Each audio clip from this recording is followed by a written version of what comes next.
Great Inner Sea, doing some exploration and research for your alchemist employee you left back in the free city of Havia. You had just recently gone down and discovered an ancient game show called Legacy of Ilch, where you defeated the monster inside and managed to claim some treasure. Sorry, game show? Well, that was kind of the voice I was putting on. It was like the game show announcer style voice in your head. I completely missed that part of the session. I think I went to sleep It before was that. yeah, it was after you left. Basically we dove down and there was this shipwreck, and then there's a hole in the shipwreck. We went down the hole, and then there was this what was it, We a got specter? magical items and some gold. Under what was the creature that we fought? It was a wraith-like creature, Yeah, very similar wraith. to the one you fought in the bar in Ranatala. And this was all run by a totally not Aboleth. That was doing voice projections in everybody's head except for mine because I have the ring. And but yeah, Underdark put on a very, very good game show announcer from the 80s kind of impression. It was great. And so we beat the Wraith, claimed our prizes, got a whole bunch of reading material and books and some other stuff, and then there was a Sunblade and a Frost Staff. I think then a little bit of gold too. And then we got a bunch of hot pink seaweed that would make a very good dye. Or potent Vegemite. Oh yes, it tasted terrible, so we were calling it Vegemite. But I think Vegemite doesn't taste terrible. I think we surfaced and moved, correct, Under? You had surfaced and gone on the ship. You had not yet moved. Oh, that's right. We dove down in the morning and got more pink seaweed, and then we were planning on moving and ended sesh. But yeah, you guys are, on the deck of the Glorioso, having retrieved your loot and your plants. The sun kind of touching the water. I know it's a bit of a long shot, but do you have BRB. an actual positioning tracking of where we've all been? So, like a plot point on a map? Because I'm assuming somebody would be tracking, probably me, because of navigation. So that we kind of have an idea where we've gone down and where we want to go, if that makes sense. Yeah, I do. Okay.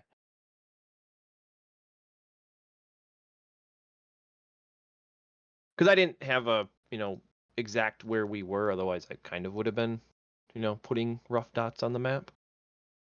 Because we went down past Hercarest, right? Like in the Yes. circular part that has the Great Inner Sea written on it. And we were off the coast kind of there. That is correct. Okay. How have we been progressing? Have we been just going somewhat linearly, or have we zigzagged at all? You were going to the northeast, kind of going parallel to those large tentacle-like coral structures you found below. Yeah, we were going away from the center of them. No, you were heading towards the center. Oh.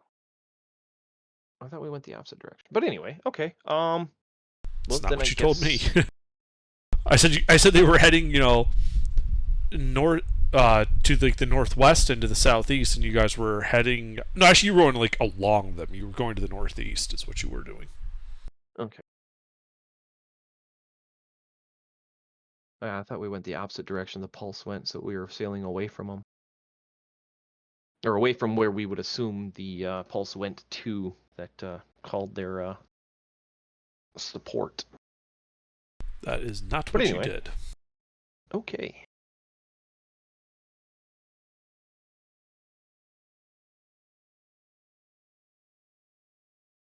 Oh, I guess we'll just keep going the direction we're going at the pace that we're going and drop down.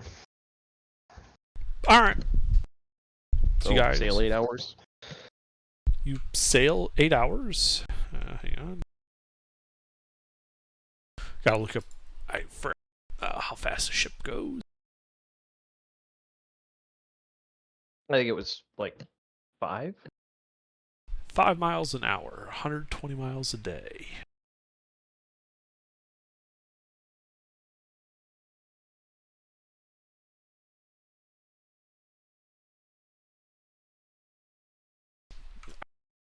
Okay.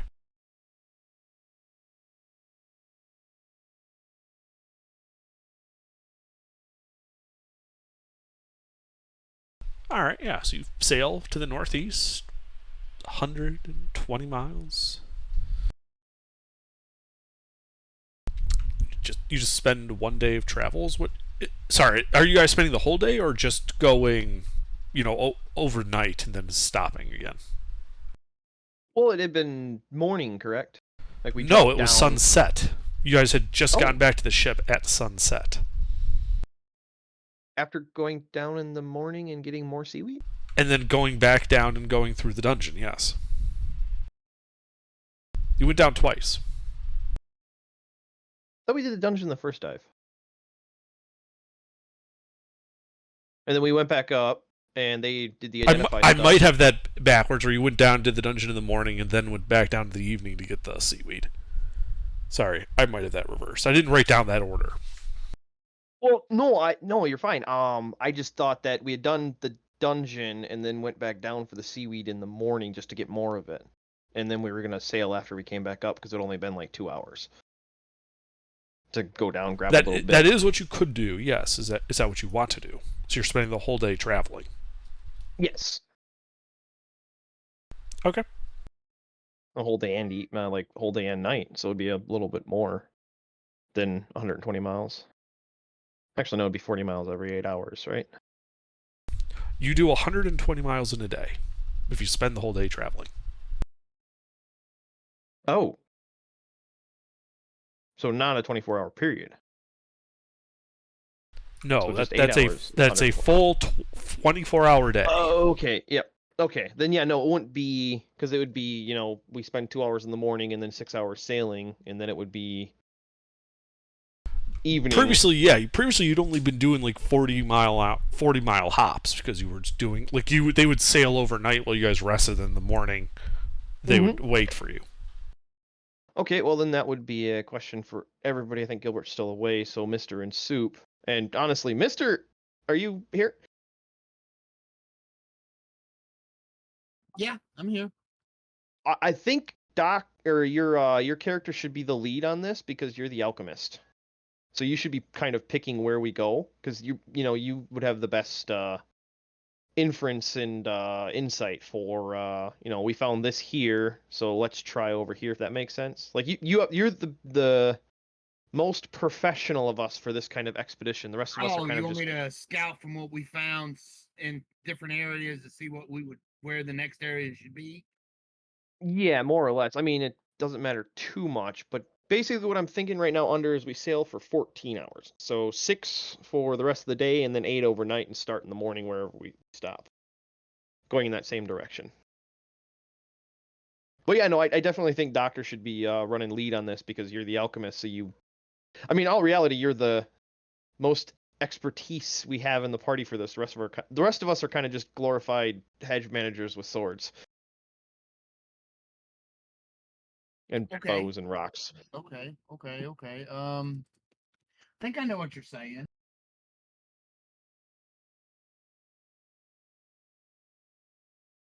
You want me to choose the next spot we go down, right? Absolutely. Okay, that's what I want to do. Based on where we found what under, could I make a logical determination of where a good spot to go down is? Well, how are you defining a good spot? What are you guys trying to achieve here? Finding something new. Based on the coral growth and how it moved around, and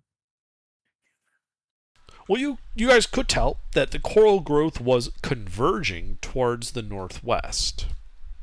You guys are going to the north. Previously, you guys had decided to ignore that and go to the northeast. Yeah, we didn't want to go to the central point. We just wanted. I mean, if we okay, so hang on. Wait, where is all that coral converging at? Is there could be something there?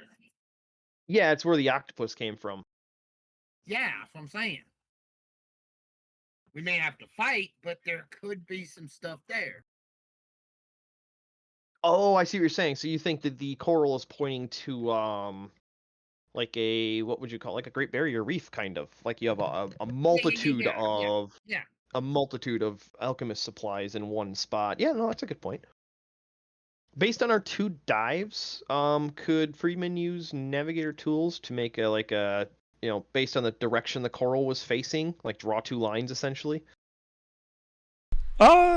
You could certainly try. Go ahead and make a navigator's tools check. All right, what would that be? Int? Yes. Int with proficiency? Okay. All right. I will guidance myself.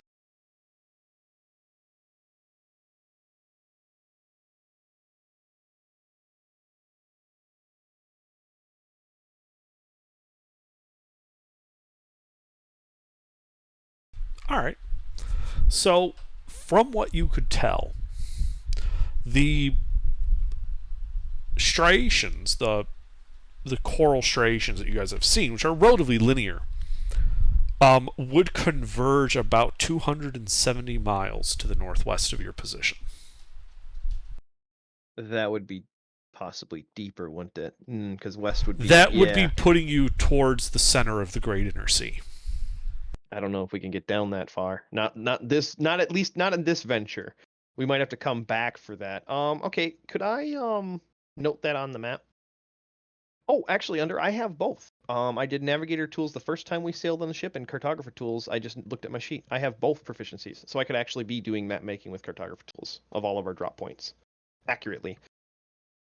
But did you? Yes, Friedman would have been doing that. We got to know where the stuff comes from, so he would be marking on the map where we are, and then with the boatswain making charts of the area, so to speak, every time we went down and up. All right.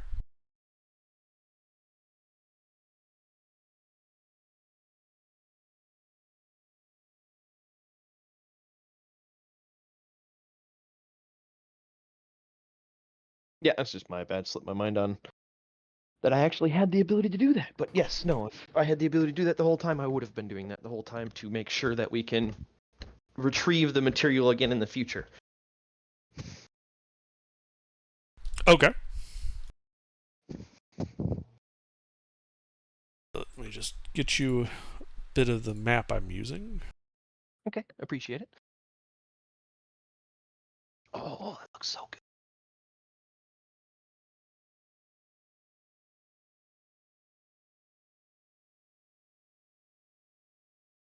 I'm back. Welcome back.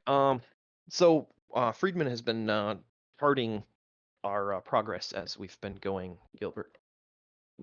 And Under is relaying that to us now.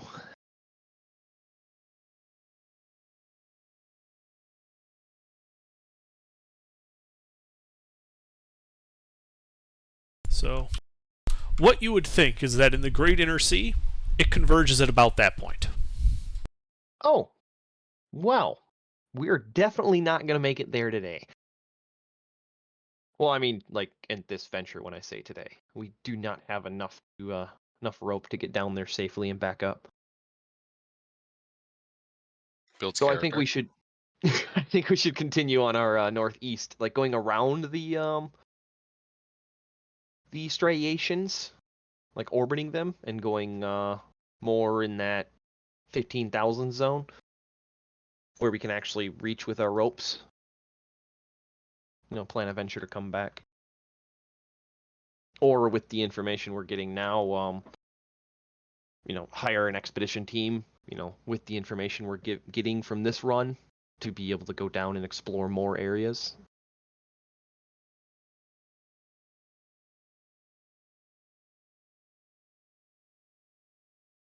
All right, mister, I got more map now. Friedman's been tracking our progress.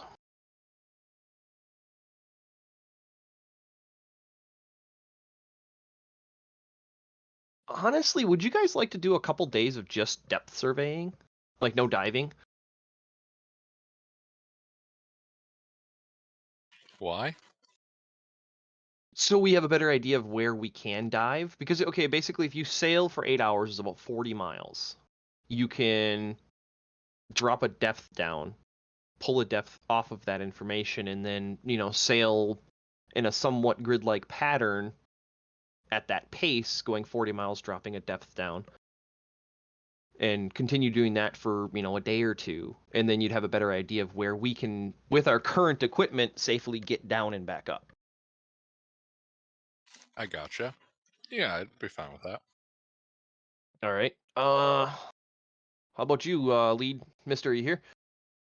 Yeah, I'm here. What do you think of that idea? Sounds good to me. Well, you're the one with the gun in your hand. You gotta pull the trigger. Oh, okay. What roll do I have to make then? Nope. No, that wouldn't really be a roll. It's not really a role you'd have to worry about, because that's more the ship's crew would just be kind of navigating the ship around, and then you guys would just be dropping your 15,000 feet of rope every so often. Yeah. I'm trying to think of. We should switch sleep cycles. That way we can consistently, have 2 of us on day cycle, 2 of us on night cycle. That way we can be consistently dropping at a regular pace to speed the process and increase the accuracy. You want to split the party? Well, I mean, we Well, don't we're be not together. splitting the party. We're all on the same ship.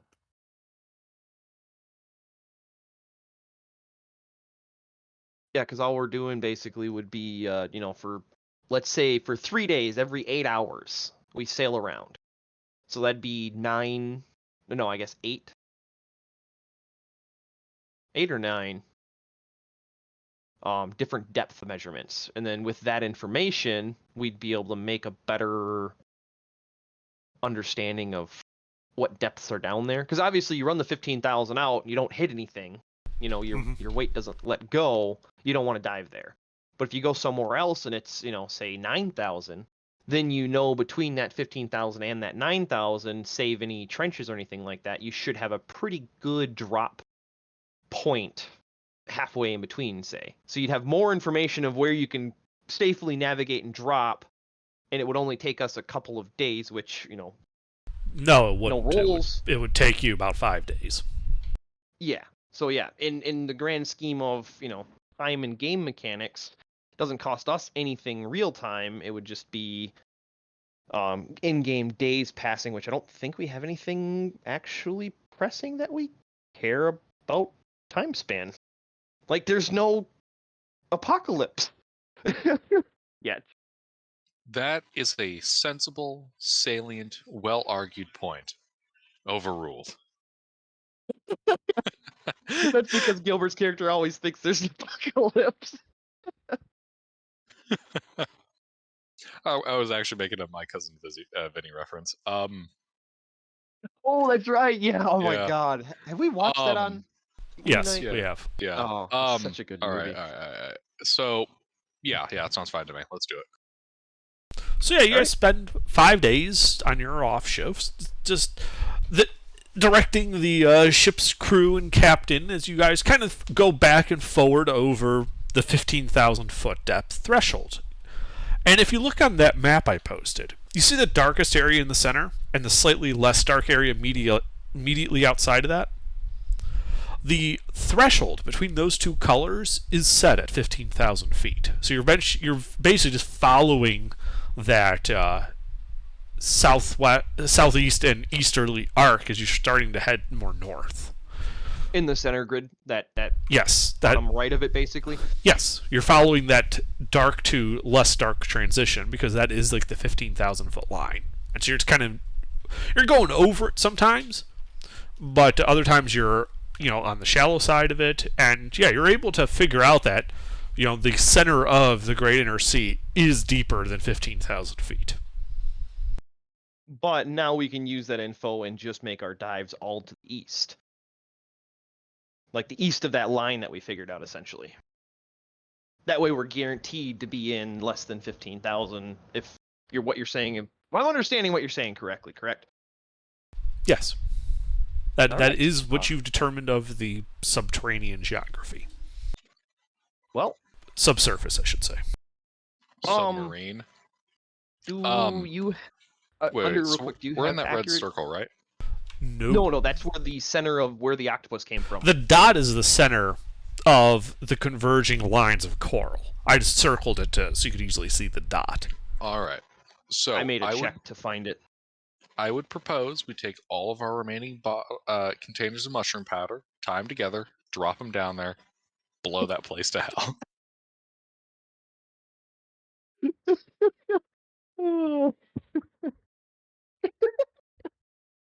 Oh, as much as I want to do that, but no, we can come back.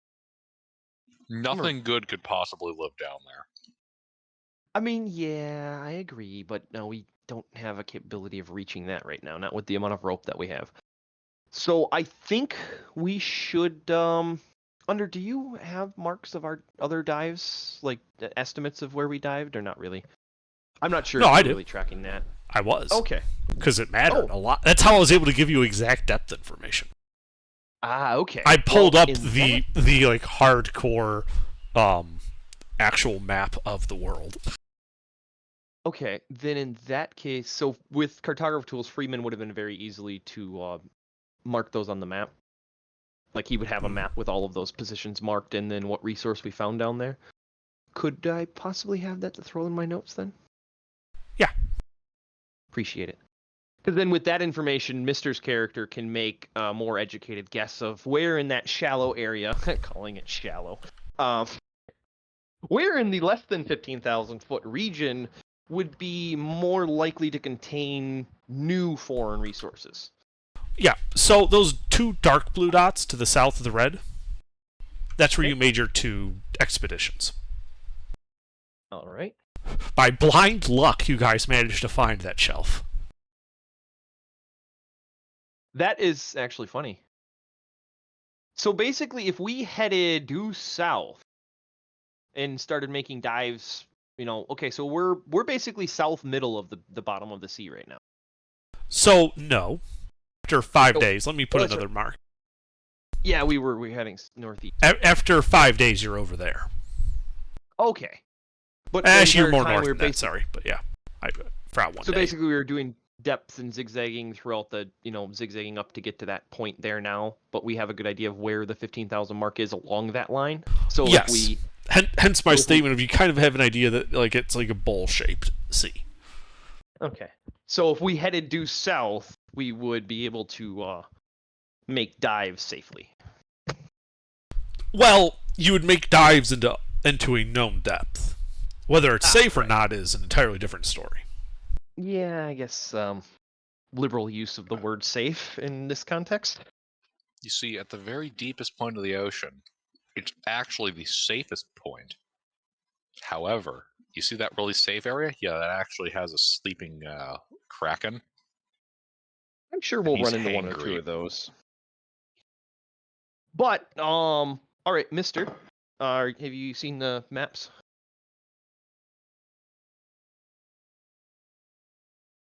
I can explain them to I you if see you the want. maps. All right, so the two dots in the middle there, bottom, right on where they cross the line, those are our two previous dives, and the dot to the right of the dark area is where we currently are sitting. And we have depth information from the dots that we went to and where we're sitting right now. So where do you think we should go?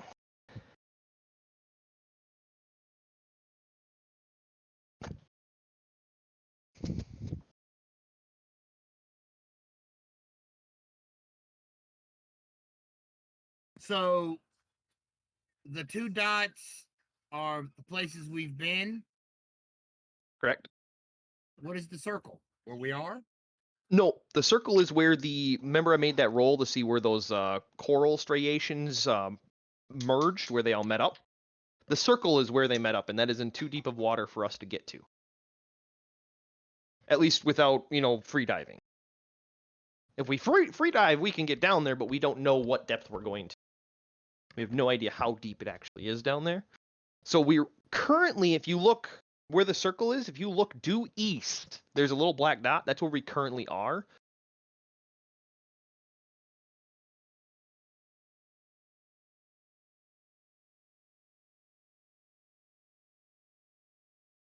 All right. In the dark area, we can't reach the bottom. The area where we currently are sitting, we could dive down and probably reach bottom.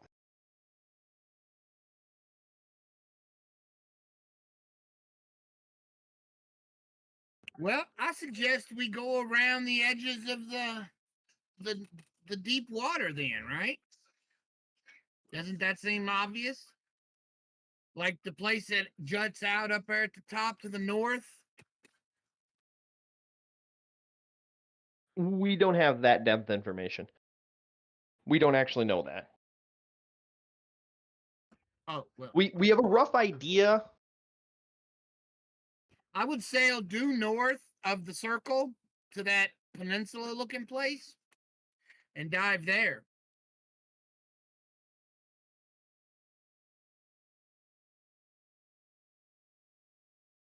See what I'm saying? Let me pull this into a Illustrator real quick.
Okay, so if I'm understanding under correctly, basically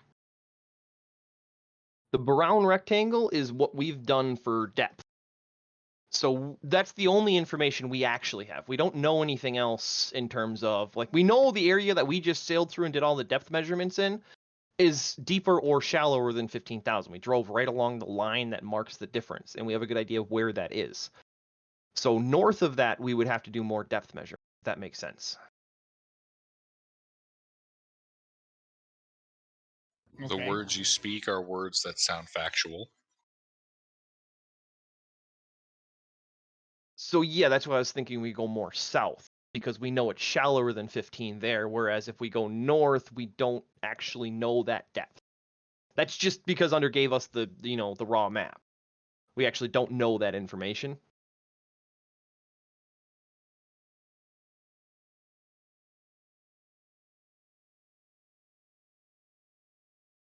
Underdark. Yeah.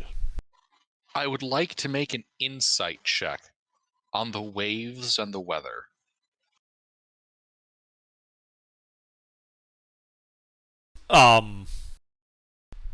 For what ends?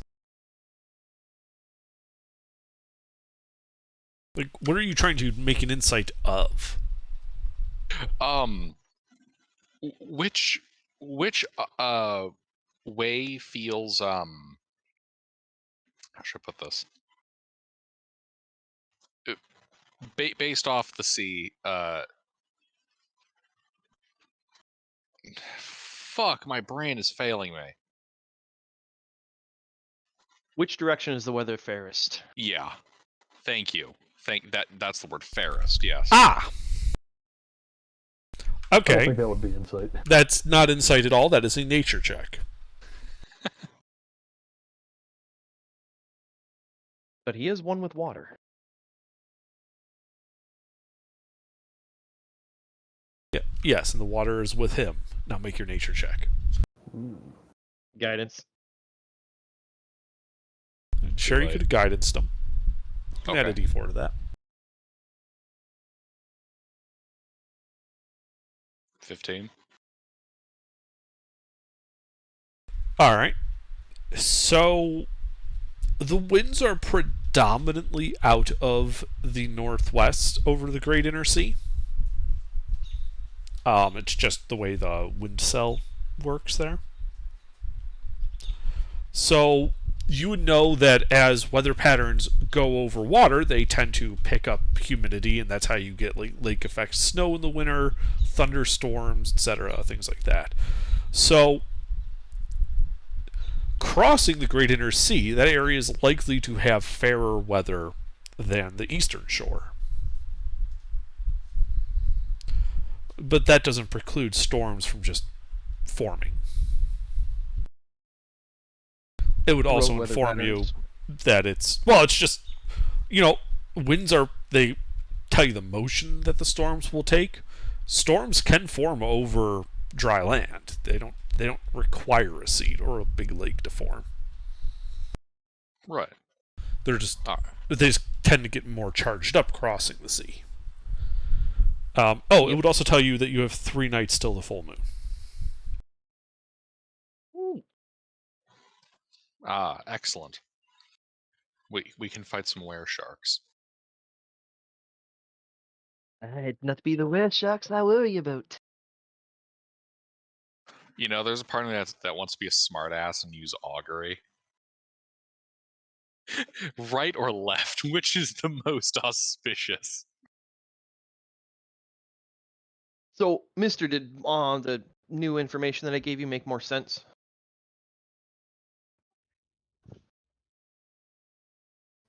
Key but no squawk. I still say that we should survey a larger area. Okay. But Yeah, no, that's fine. I was just letting you know, like, we only had surveyed a small portion of it, so we didn't actually know those depths up there. right, that's But what I I'm saying. understood We what you were need to saying. do a larger area. All right. So as If we were getting to the point, if we know the middle converges where that middle is, if that's where we're assuming that it all converges at, right? We need to get it at the corners. We got one at the bottom. We need one where we are now, one on the opposite side, and then one above. You see what I'm saying? you want to dive? You want to dive right here? We Yes. could. Here first, yes. All right. Well, what is the depth we recorded our last dive under, or our last depth measurement where we're sitting now? So the last depth here is 14,600. All right.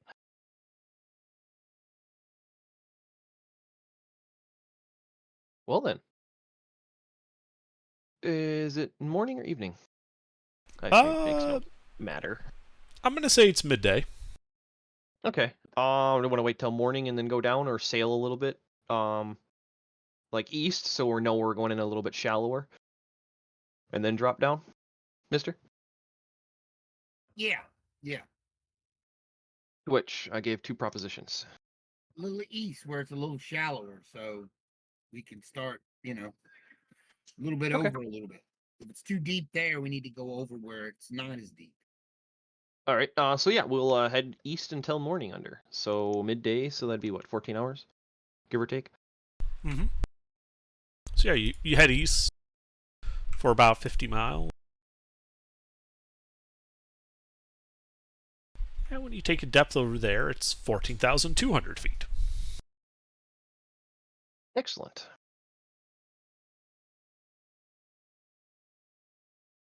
All right. Well, I think we go down in the morning then.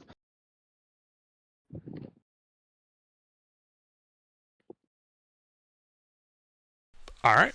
You guys dive down in the morning, descending into the dark depths. The light passing out. Well, the light fading from the sunlight. Your artificial lights just lighting up the immediate area around you. Takes about an hour for you guys to reach the bottom. The silty ground in this area appearing to be mostly just sand, devoid of any specific plant life. You do see a couple of the large coral striations running east-west. So that, Friedman seeing that now kind of confirms that central dais point where everything meets up. It would be additional evidence that you correctly figured out the general area, yes. Sweet. All right. Well, in that case, I guess take some soil samples. You guys want to break off a piece of coral and see if the octopus come running?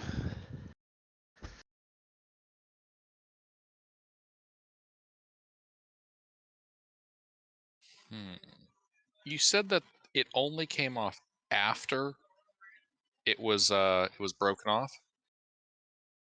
Yeah, we broke the coral, and then there was that pulse of light, and then a couple hours later, the octopus showed up.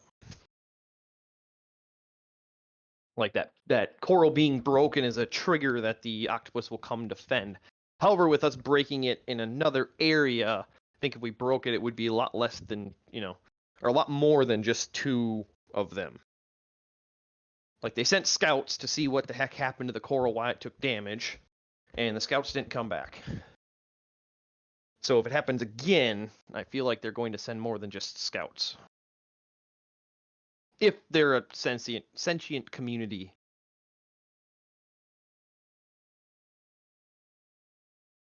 Broad spectrum assumptions going on. Mm-hmm. Under. Mm-hmm.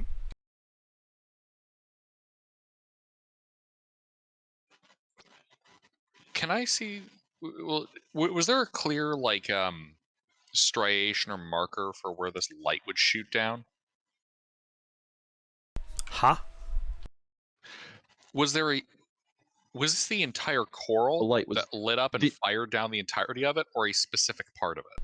It followed the entirety of the coral. The coral, if you recall, is kind of like this bluish color with these glass-like areas embedded in it, and the light came out of the glass areas. Okay. The crystalline structure parts. Bits that look like diamonds. But yeah, it was a linear away from us heading on our first drop, basically north-ish. I propose a test. Let's try applying light to that glass-like structure. Oh, I see what you're saying. So cast a light cantrip on it. Mm-hmm.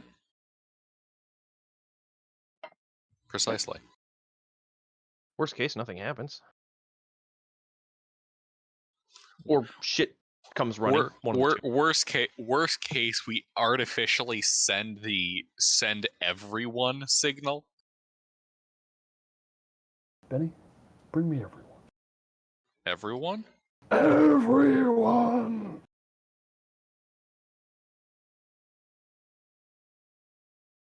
So is that what you're doing? You're casting light targeting the coral? Yes. Specifically, one of the glass bits. Okay. Is yours the only light source down there? Let's go with yes. Well, I think Freeman just said he also had a light cantrip. But I have a ball bearing, so if he's doing it and he wants to be in total darkness, I can palm it. Yeah. Okay. So you go into total darkness, you cast light on the coral. It lights up brightly. As does more of it extending to the west. And it just keeps getting, is it like a line, like the light is progressing through the coral, and you just see it shooting off to the west, like a line of light in the dark waters. Fuck. This is just like when we banished the swamp. All the way off until you can see the light growing no more off in the distance. And you think that's more because you physically can't see it, not because the light has stopped. So, if I'm understanding this correctly, he cast light on the coral, and it lit up and stayed lit up. It didn't pulse. Correct. And then the light started growing to the west inside the coral, like similar to the pulse you saw, except constant. So the entire thing is now a big glowing line. I've quite possibly just illuminated the ocean. Am I Interesting how it understanding that reacts to light. correctly? Like, have you ever taken like a flashlight and shined it into the end of like a light pipe or a set of fiber optic cable? Uh-huh. Yeah, that's what you did. Huh. Well, Except because of magic, it's directional, so it didn't go to the east; it only went to the west. so we hanging out? Or are we hightailing? Because One who knows second. what the hell's going to come when that hits. Yeah, give me 1 second to check my light cantrip.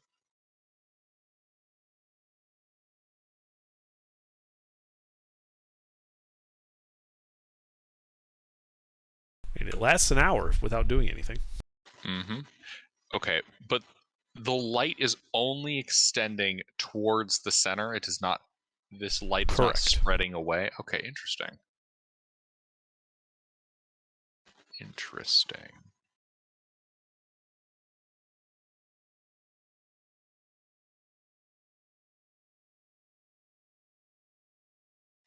Perhaps what we need to do is skedaddle skadoodle, or do you think we should stay? I think skedaddle skadoodle because that's not its default setting. So whatever the heck you just did, I don't think it bodes well for the arrival party. I don't think it's going to be 2 octopus. I think it's going to be 1 colossalus. The omnipus. Yeah. I think we should ascend.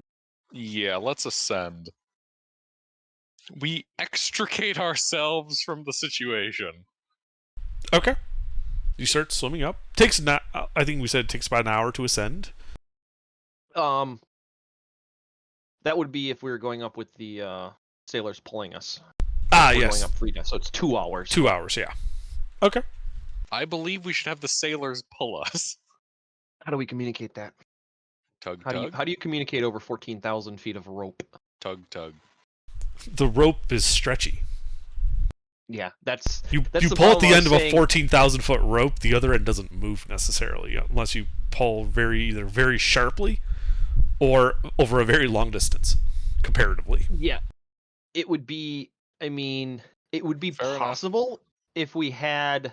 Retreat! Retreat!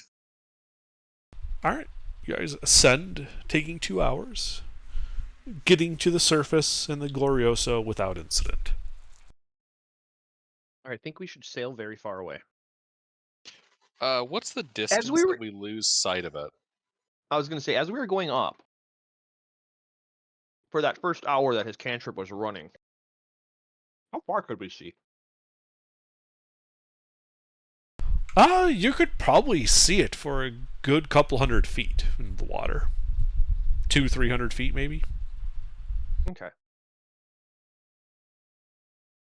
And as you're ascending, yeah, you could see, the line starting from where you cast the light cantrip to the west for like 200-300 feet before the water just obscured it. Yep. The murkiness. Mm-hmm. All right. Yeah, I think we should. Survey more.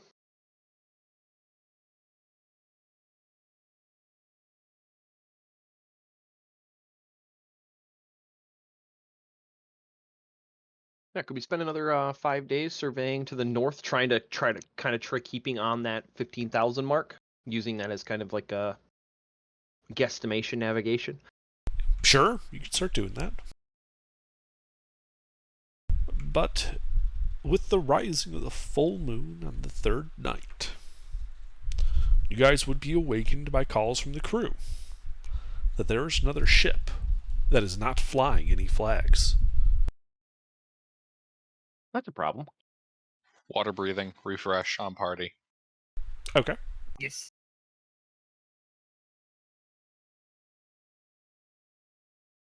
How are the winds in relation to this other ship? Against them. Yet they do, as you guys get onto the deck, you do see them gaining on you. I think he's gaining on us. Oh, that's amusing. That's very amusing. Let me see here. I have several different things I can do to fuck with the wind. Perhaps you misunderstood me. It's blowing against them. It's blowing from us towards them. Yes. Right. And they're gaining on us. Yes. Correct. Okay. I'm Just pretty making sure you understood. understood. Yep. All right. Let me see here. Because I believe the spell lets me control its speed. Control wind. How strong is the wind? Not terribly strong. Maybe like 10 knots. All right, let's see here. I choose the intensity of the wind: calm, medium, or strong. If the wind is moderate or strong, ranged attacks. Okay, that's not particularly relevant. But control winds. I would like to shift our ship into maximum overdrive. Okay. Let's see. So you control the air in a 100-foot cube.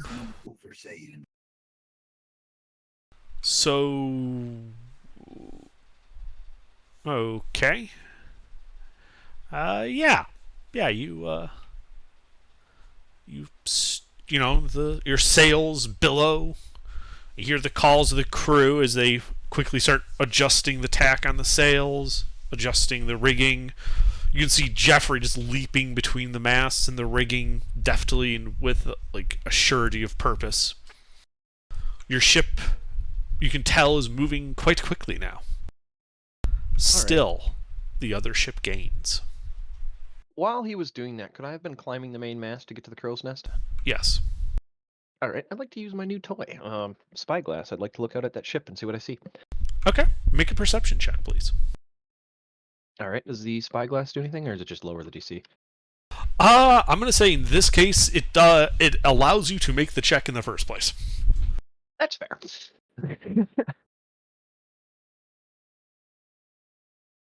All right. Is this something that I can guidance? Yes. I'm just gonna ask Yes. from now on. Okay.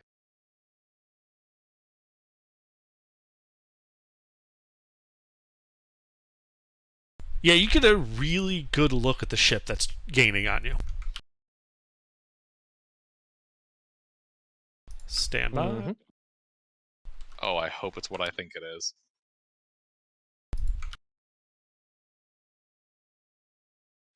Damn, I was thinking of the other one. That looks like not human. It's the Flying Dutchman. I mean, that looks like an Egyptian figurehead with a dragon stapled on it.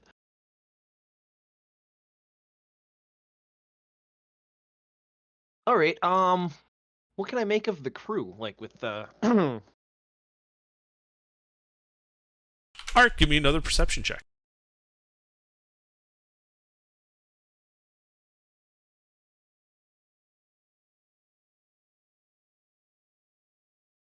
Air Force. You see on like towards the bow of the ship, you see several what appear to be armored figures kind of pointing at your ship as if directing their ship towards you. All right.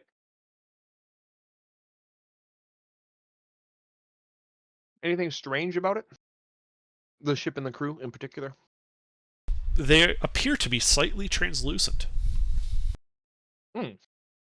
Well, that's a problem. Part of the ship, part of the crew. Yeah. Well, there's no running from these guys. I'm guessing the wind doesn't have much play into it.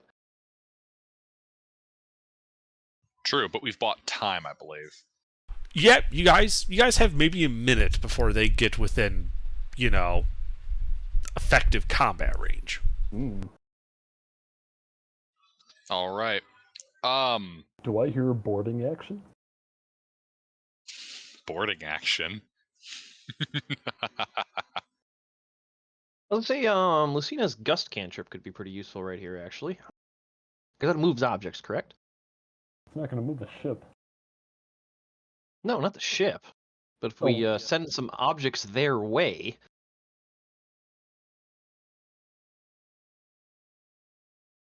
and it would have some effect on the crew, I'm guessing. So yeah, I'll pass that information down the crow's nest through the high winds, giving a good strong shout down to the crew and Lucina and Mr. or HK. What's your name again? Dr. Frankenstein. And Stone Soup, and holler down. Looks like a ghost ship.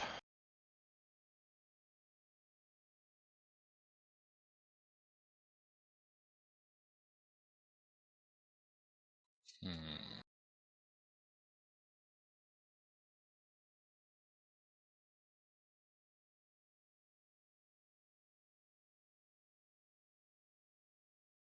I mean, We got about a minute, so think fast.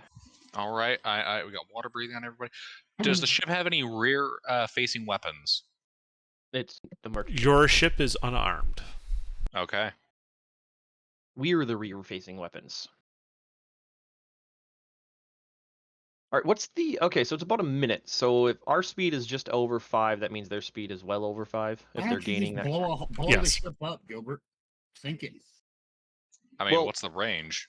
You would actually be the best for that with your fancy book. Oh Current- yeah. Current got range a is big 500 AoE. feet. Oh yeah. Under, I- can you repeat? 500. Current range is 450 feet. 400.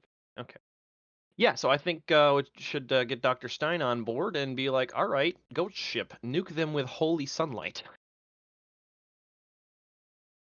They have to be within 150 feet. All right. So you're waiting I until the ship gets to 150 feet? Okay. And are you guys doing anything else while it's gaining on you? Well, we can't do nothing. And they- How many thunder nades do we have in the bag of holding?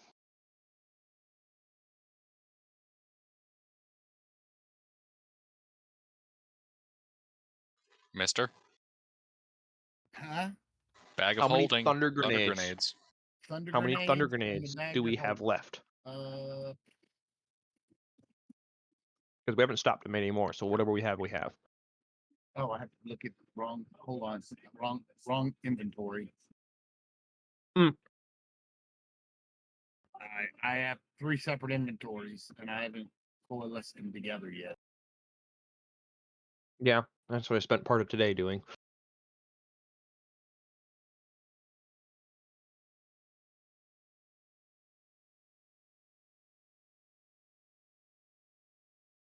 I only have 5 made Okay. left. How many do you have on you, Lucina? I have 4, so that's 9 plus whatever you have. Bum bum bum bum bum bum. 5. Okay, so we have 14. Yep. All right, then in that last 45 seconds or so with, obviously this is all information we had beforehand, I was just processing it. Ask the captain, all right, who's your best throwers? Who's your best slingers? He points at the cook. Just the cook. You wanted Nobody the else is best. good at- He's the best. All right, who are your next best then after that? I'm looking for, 3 of your best throwers if possible. Oh, well, he turns to the cook and says, just get a couple of the lads and do what they tell you. And the cook nods, points to a couple of deckhands, seemingly at random, but when the cook turns to you, he says, these are the best we got. What do you need? All right, then 2 each.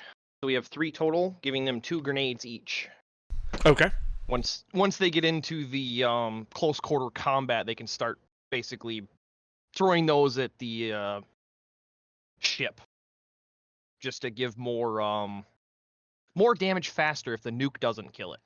Okay. And that's it. That's all I got that I can think of for prep. All right. There's one thing I want to double check here, because it's a concentration. 200 effect. feet away. Boom, boom, boom.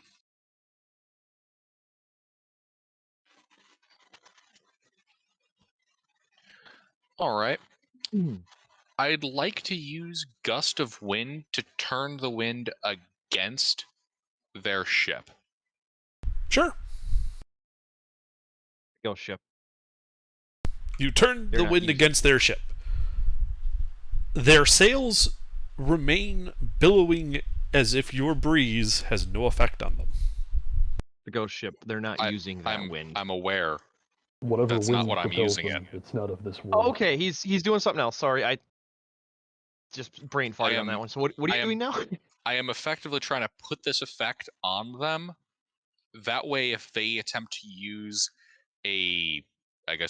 some kind of missile weapon, their attack rolls will be at disadvantage because there's a strong wind blowing against them. You're giving their archers disadvantage. Have any ranged units? Gotcha. Correct. I am attempting to All right. fuck with their range. Yep. That you are. The ship is now at 120 feet away. Nuke time. Okay. They're within range for some of my shenanigans. And at this point, we should be rolling initiative, I think.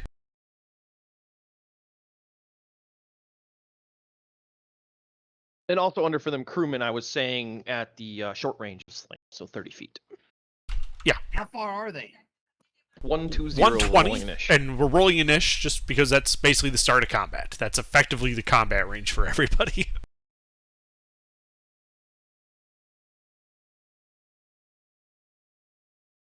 Well, shit.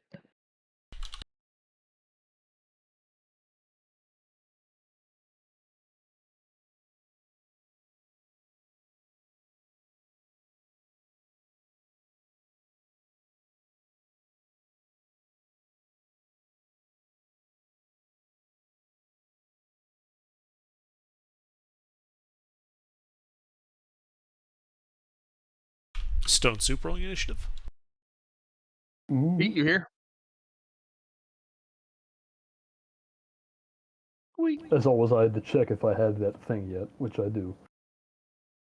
Ooh, The thing that gives me advantage on a niche. nice. That's handy. All right.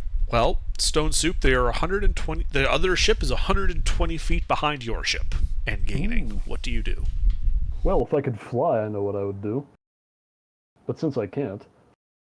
We do have a spider. We can make you fly. You have water One-way breathing. You trip, can though. throw yourself I'm- overboard. I'm well aware of what spiders do to flies, and I'm not interested in that. I do have water breathing.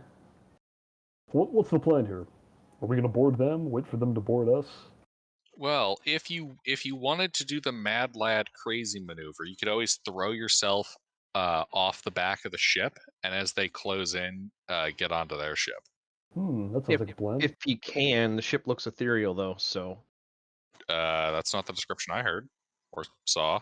It would be silly if the entire ship were ethereal. It is close, so you guys can see it does have a somewhat ghostly, translucent appearance. The entire ship does. As well as the people on it.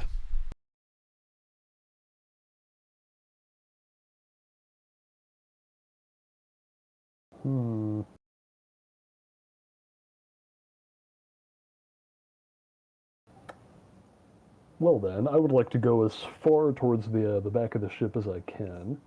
You're already there. Then... I guess I'll just ready an action to smack anybody who tries to come aboard. Okay. Since I don't know if their ship physically exists for me. Alrighty. Anything else? No.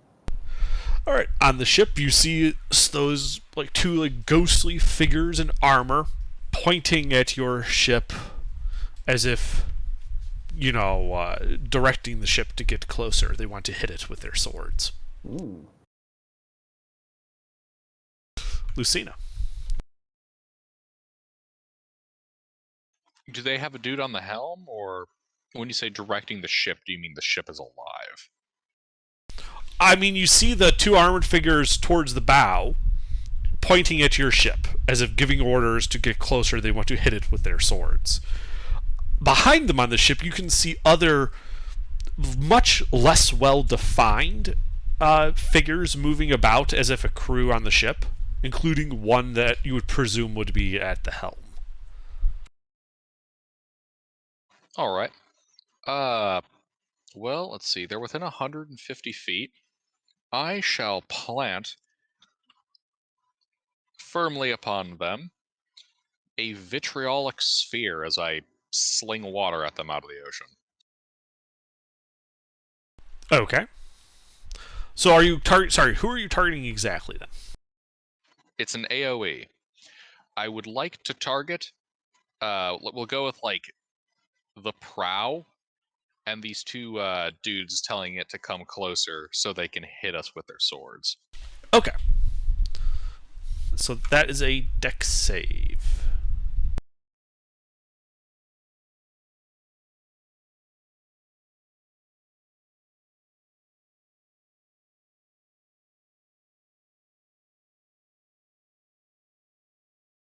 All right, 22, 14, and 19.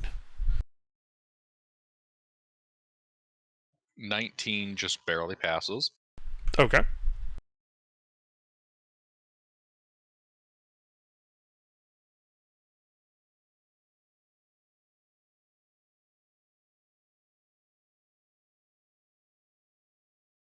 So that is 25 points of acid damage. And then the dude who failed will take another 5d4 acid at the end of his next turn. Okay.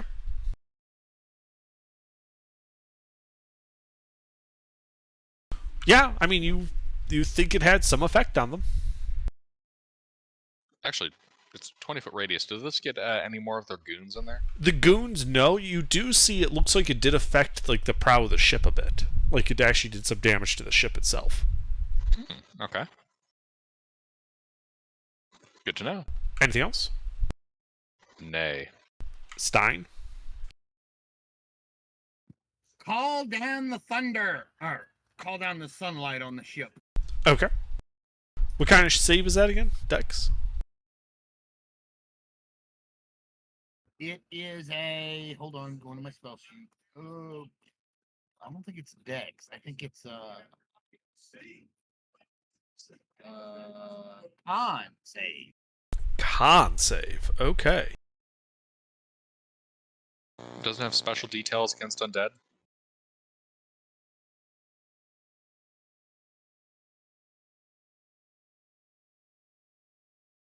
What's the spell? Sunburst. Sunburst, yeah.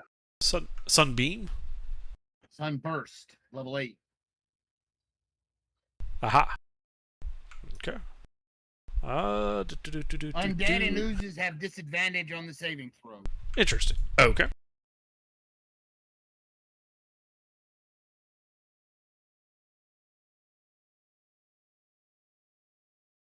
You get the whole ship with that. That's a 60-foot area. It gets the whole ship and the ship. 60-foot radius. Mm-hmm. Yeah, 120-foot circle. you just call down the ion cannon and just hit this ship. And it looks like they're probably all going to fail. Neat. So you should roll damage for that, mister. Doesn't that also light up the area too? Briefly. Ah, the nice white flash. Yeah, ruins everyone's night vision.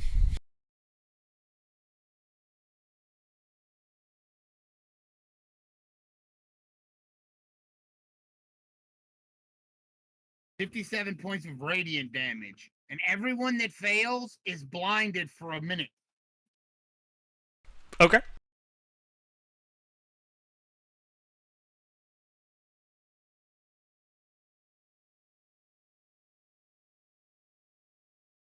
Alright, yeah, you can see that it did some damage to the ship itself. The crew is nowhere to be seen.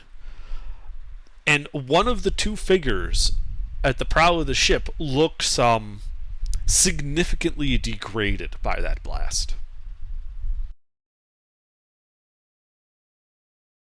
Anything else on your turn, Stein? No, that's all I'm gonna do. Okay. Freeman. All right. Range. I'm assuming they moved a little bit on their turn. Got 1, 2, closer. 0. They didn't get closer. It was not their turn. Well, it wasn't the ship. The ship is on its own initiative. Okay. All right, then I guess I will just aim a shot with a thunderbolt at that remaining figure. At flat roll. Okay. From my Roll to hit. Christmas perch.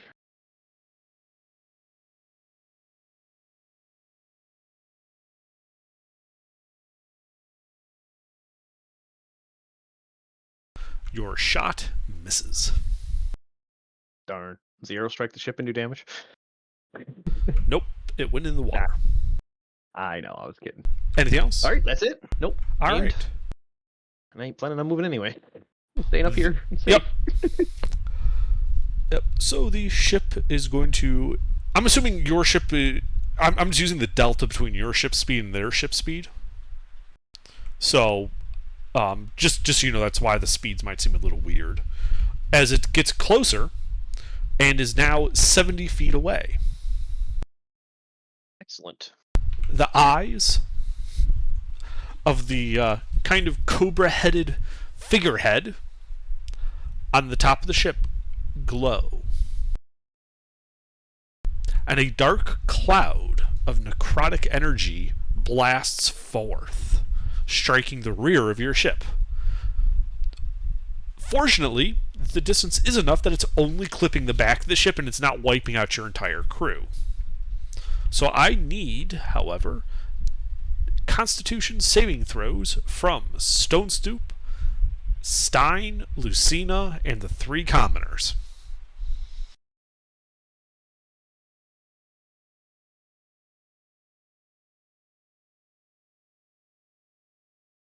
Glad it Penn's not here.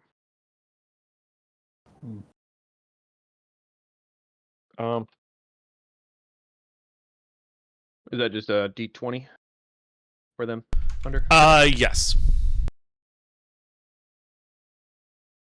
Oof. Cook managed to survive. Stein, I need a con save from you too.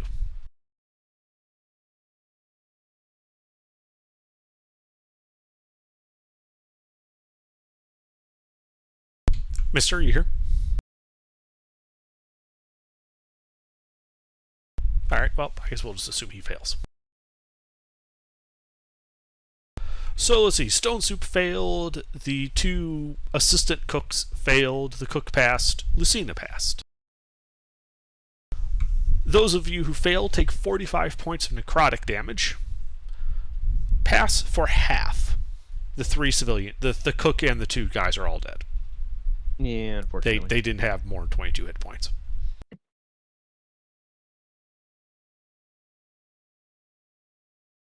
Lucina, what's that? Concentration check. Ah!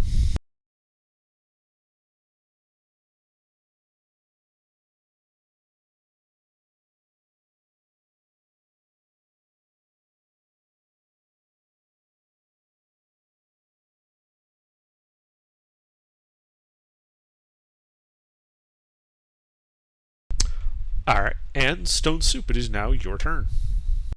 Okay. How close is the other ship now? 70 feet. Well, I do what I did last turn. Remind me Well, again, sorry. Are you ready to hit anything that comes on the ship? Ah, okay. They will, based on, like Friedman would be able to shout down, they'll be on us in a few seconds, and, based on that information, you'd know next turn they'd be engaged with us.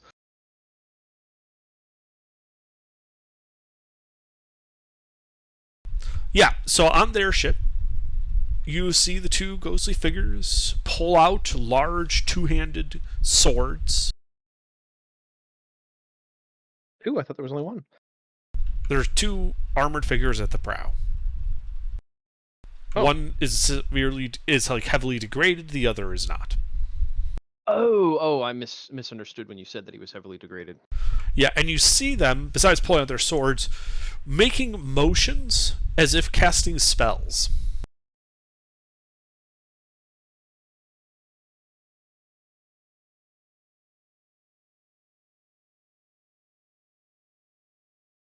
Mhm. And they look to be a little bit more put together after that.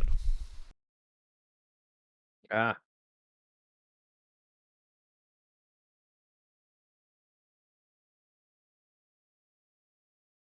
Like, to the point that the one is no longer bloodied. Lucina. Does one of them take 5d4? Oh, yes. I completely forgot about that. Go ahead and roll it. Alright, that guy's bloodied again. Was he the guy that rolled 9 on his healing? No, he rolled the 13. Excellent. What's the range? 7-0. Cool. Cool. You know what? Fuck these guys and fuck their actually, wait, hold on. Gotta check the range on the sling again. Fuck these guys in the ship they rode in on. 3120. Yep. Yep, fuck these guys and the ship they rolled in on. Time stop. Okay. You're just gonna spam nades at him, aren't you? You have 5 turns. Sling, sling, sling, Oh. sling, sling, sling. So you're just targeting them with slingshots? Well, I'm not trying to hit them directly. I am placing an AoE all over their area. Okay. Because, I mean, we haven't actually discussed what happens to a grenade in time stop. It wouldn't detonate, technically. We have. Oh, we They have? freeze Oh, that's right. midair. Yeah, you did that with the barrels. Yeah. Yeah, he basically, like, flings his sling around and lets go, and it's just hanging there in the air once he lets go of it. With all the velocity he just added to it. Oh, kind of like the thing that I did with the magic missile and the chain, where it was in that time bubble thing. Mhm. In Avernus, yeah, I just spammed a bunch of them. Exactly. I think it was like 20 or So you're just 30 doing of it them. 5 times, Lucina? So you're doing that 5 times? One second. Let me check the detail on an exact feature here.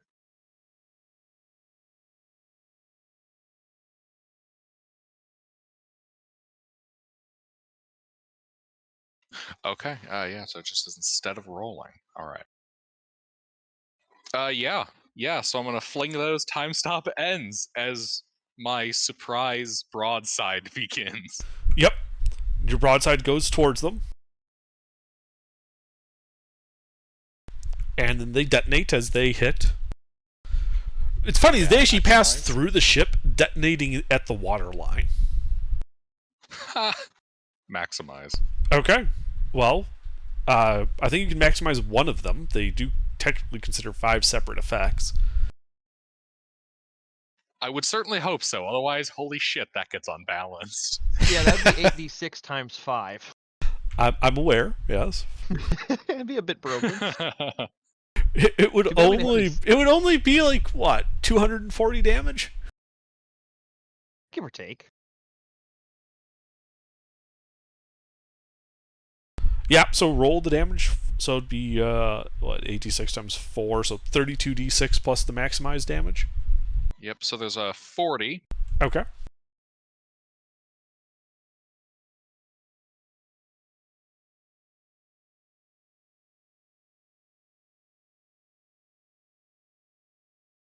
Maybe 32d6 plus Wait. the 48. Wait, is it 8d6.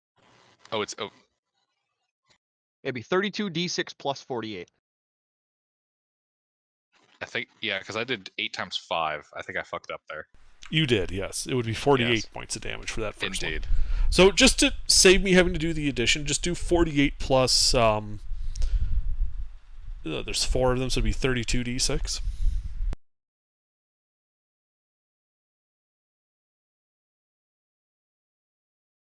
What's the damage? Yes. Okay. Yeah, so like I said, it just kind of passed, the physical grenade just kind of passed through the ship and the guys like they're not even there, hitting the water line and detonating. The magical thunder damage does in fact have an effect on the ship, though it is not as effective as you would hope. Well, how's the ship looking now? The ship, you can tell, is starting to lose cohesion. You think you've managed to bloody the ship. How are the goons looking? The ship is tall enough that a 20-foot radius would not have reached them from the water line. They were out of range. Yes, I gathered. Man, that ship's having a bad day, though. Oh, yeah. Anything else? Yes. I shout fuck off at them. In what language? Let's see here. I'm gonna go with giant. Okay.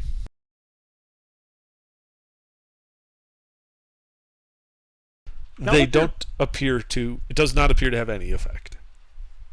Now that they're closer, can I see what their corporeal form might have been at one point? Or is their helmets too obscuring? Their helmet is too obscuring. Ah, darn it. Alright, Miss, are you back yet? Yeah, I'm here. What's that? Con save.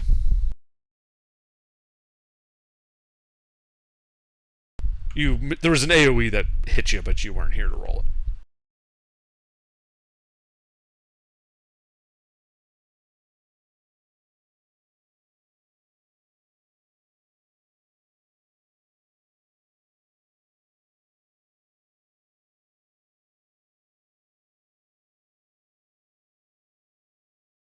They'll shit fire and save matches.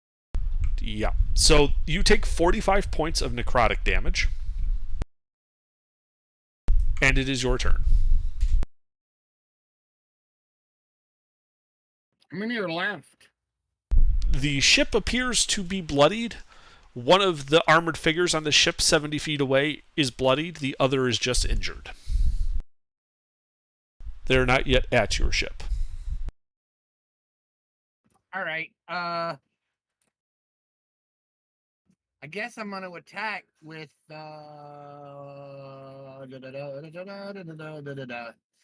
ship is bloodied, you said? It looks like it's starting to lose cohesion.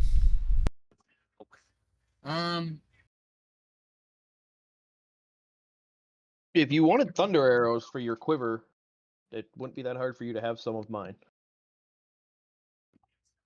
The distance to the ship. 70 feet. 70.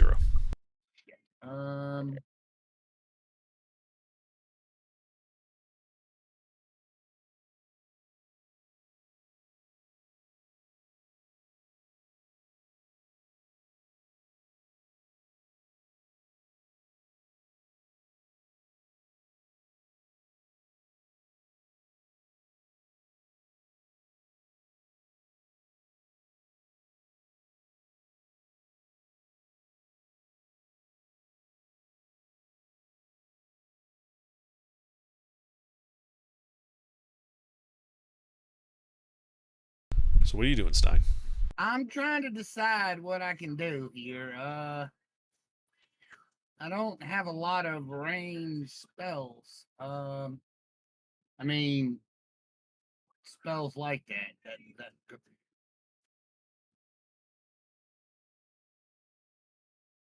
think that would help them. That would help us, but.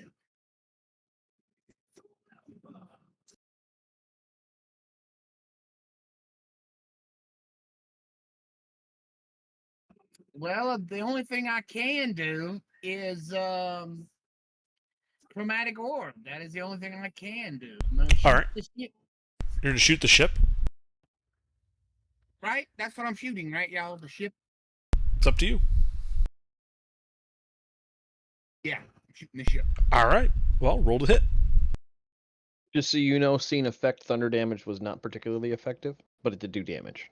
So, don't make it a thunder orb. It's the ship. We'll make it fire. That's a ghost ship. But still, it should burn, right? It's a ghost ship. Roll to hit. I got a choice: acid, fire, cold, lightning, poison, or thunder. Pick the flavor. We'll say Cold. fire. Okay.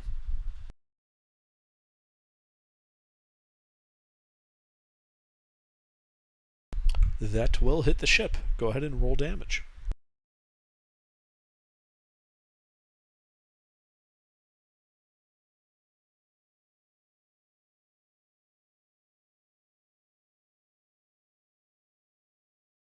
$22 points of fire damage. Yeah, the magical fire does seem to damage it fully. Nice. And Anything I else? am done. All right, Freeman. All right. Well, after seeing Lucina's time stop, I'll just shoot one of the. I'll shoot the bloodied guy with another thunderbolt. Roll to hit. Time Well, stop. I don't know they're what you're in talking range. about. Well, I don't know. 5 grenades appeared out of nowhere. There's a big grenade, and I know you have the ability to stop time. I know. So- I'm joking. All right, that will hit him. And they Go are ahead within and roll range. damage.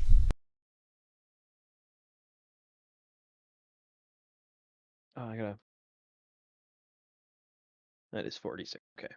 Not 30, 46. Jesus. Calm down. Yeah, you don't have time stop. All right. 34 thunder damage to the bloodied corporeal individual. Yeah. So your arrow ends up going right through his chest and then detonating when it hits the water line, doing damage to the ship instead of him. Fair enough. Should have seen that coming. The ship does take some more damage from that, though it is not particularly effective. All right. Yeah. It's a problem with using a physical, impact detonator. Yeah, it needs to hit something. There is nothing to hit except for water. All right. Anything else on your turn? No, I should have asked this Jeff in this fight because he could also be doing the same thing I'm doing, sniping from the crow's nest. Jeff is actually at the front part of the ship, keeping all the sails, going for, maximum speed. Ah, okay. Because he is one of the few creatures on the ship that can manage the rigging under heavy maneuvers with, no risk of falling off. That's true. That's fair. No, I figured I'd ask, though, because, yeah, more damage. All right, that's it. All right, ship's turn. It surrenders, giving up, and begs for its non-existent life. Oh, you wish.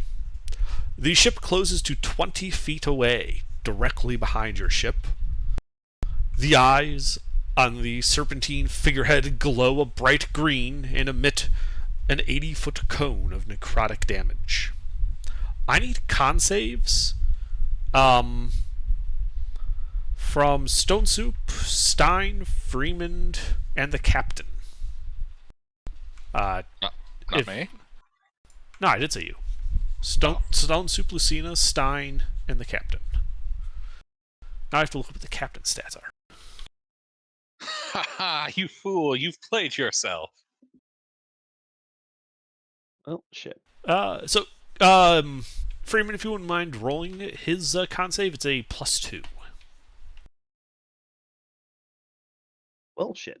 Okay, well, let's see how much damage. Let's see. So Stein passed, Lucina failed, Stone Soup passed, Captain. What's the 10 for? Me. You weren't in the cone. Did I say your name? Yeah, you did. Sorry, I did. I might have said your name instead of Lucina's at first. Sorry. I think that's what That happened. would be where we lost. Yep, okay. Yeah. So yeah, the 10 was me, the 5 is him, but it doesn't really matter. He can have either roll and still fail. Yes, he will still fail regardless.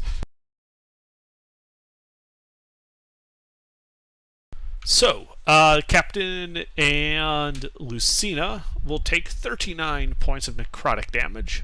Stein and Stone Soup will have that, taking only 19. How's the captain looking? The captain is looking to be near death, but he is still alive after that. He has 45. He had 45 hit points. Yeah, we need to keep him alive. Ow. I have suffered hit points of damage. I've suffered massive hit points of damage. But that We're is still all up. the ship. Yeah, the ship is now like the bow of the ship is 20 feet off your stern. Stone soup.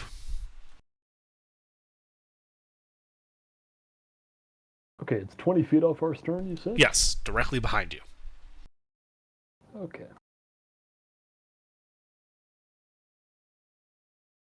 Now once Jump in the again, I water need to... Bash the ship. Let's see here.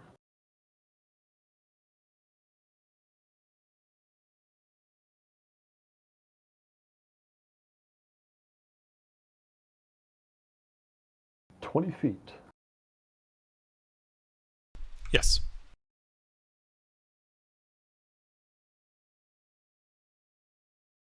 That's a bit further than I can long jump.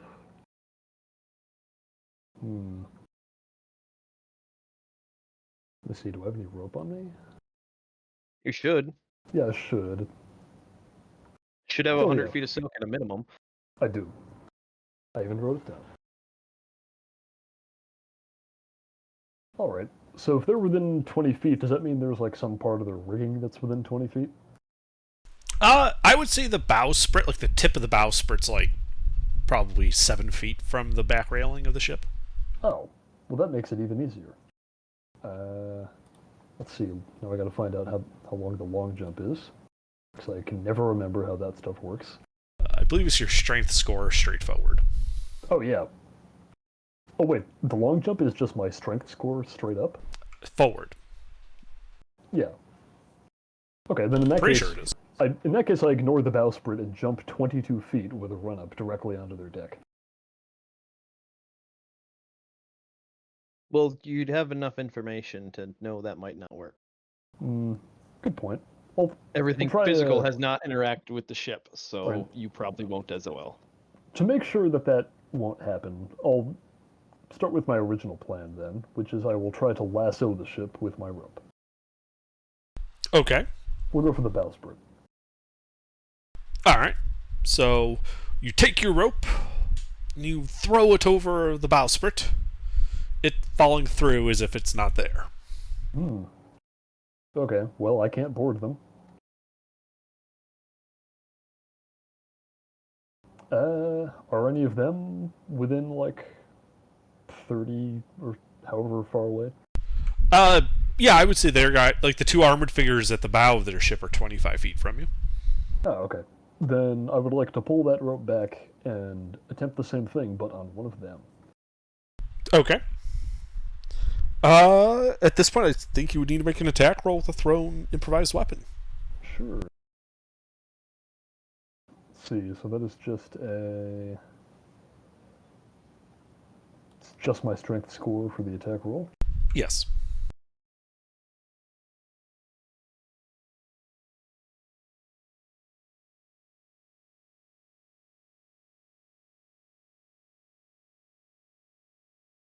Your throws a little wide and ends up just missing the guy and just kind of going through the decking of the ship. Okay, well, it's a good thing I have multiple attack rolls. Mm-hmm.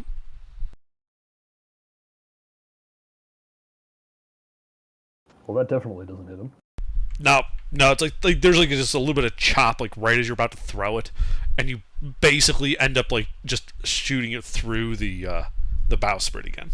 Alright, well, I have a feeling they're just going to sail until they're inside us, so I'm going to put the rope away and ready in action to hit one of those dudes in melee when they get close You enough. took the attack action. You don't have an action. That's ready. right, I can't ready an act. Yeah, then I'll just, I put the rope away. Okay. And you pull out your weapon, I'm guessing. Yeah. Alright, their turn. The two armored figures start charging forward through the open air at you guys. Ooh. Let's see. So, I guess I will just do it this way.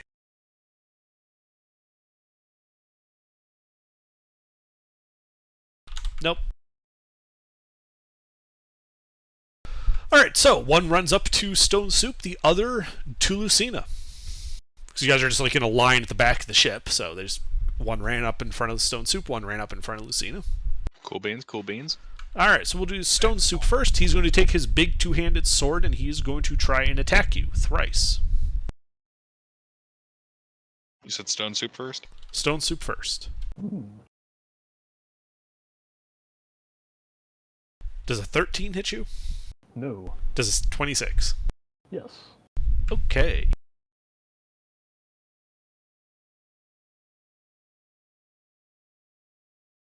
So there's two parts to this. So first is 10 points of slashing damage and 21 points of necrotic damage. Okay. Alright, that is all he does. He's just kind of semi-floating, like partway through the banister on the back of the ship. The other guy is going to swing thrice at Lucina. He's terrible and dumb and ugly and can't hit shit. What's your AC? He's terrible, dumb, and ugly and can't hit shit. Alright. Lucina, it is your turn. This guy's in melee with you. Indeed. Indeed. This is the bloody. It's the bloodied one in melee with you, Lucina, to be clear. Alrighty then. Okay. Come on, fucking spell sheet load. Damn it, load! Alright. So, I'm going to float away with the bonus action. Because my power is to summon wind.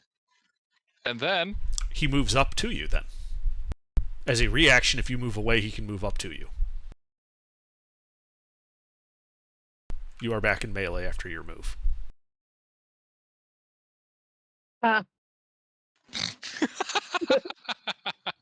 That's just too funny. I couldn't pass it up. You back away. No, you don't. He can do that at any time during your movement. Alright. In that case, I raise him one more backing away. Provoke. No, he already Wait, used he his spent his reaction. reaction. That's if he has only one reaction. We don't know what these things can do. So you're yep. So you back away. Does he follow me more? He does.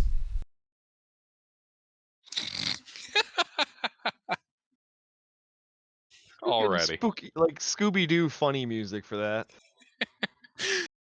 Okay, fine. I'll give this guy the love and attention he apparently so desperately needs. Does that move him out of anybody's zone of control, or does that not? That's a good cause, point. That actually would have provoked and two attacks of opportunity, one from Stein, one from Stone Soup. All right, well, Well, Well, we that get- was his mistake for we only moving get out of the one stone soup. because So we only have yeah. one reaction. Clothesline this man. Stein, do you have a melee attack? I have a sword, but yeah. This guy made bad choices. He just moved out of your zone of control, so you can swing at him. All right. First, I need a. God, what is it again? Is it Dex or Wisdom? It's a dex save. Yeah, Dex save. Yeah, because that will hit him.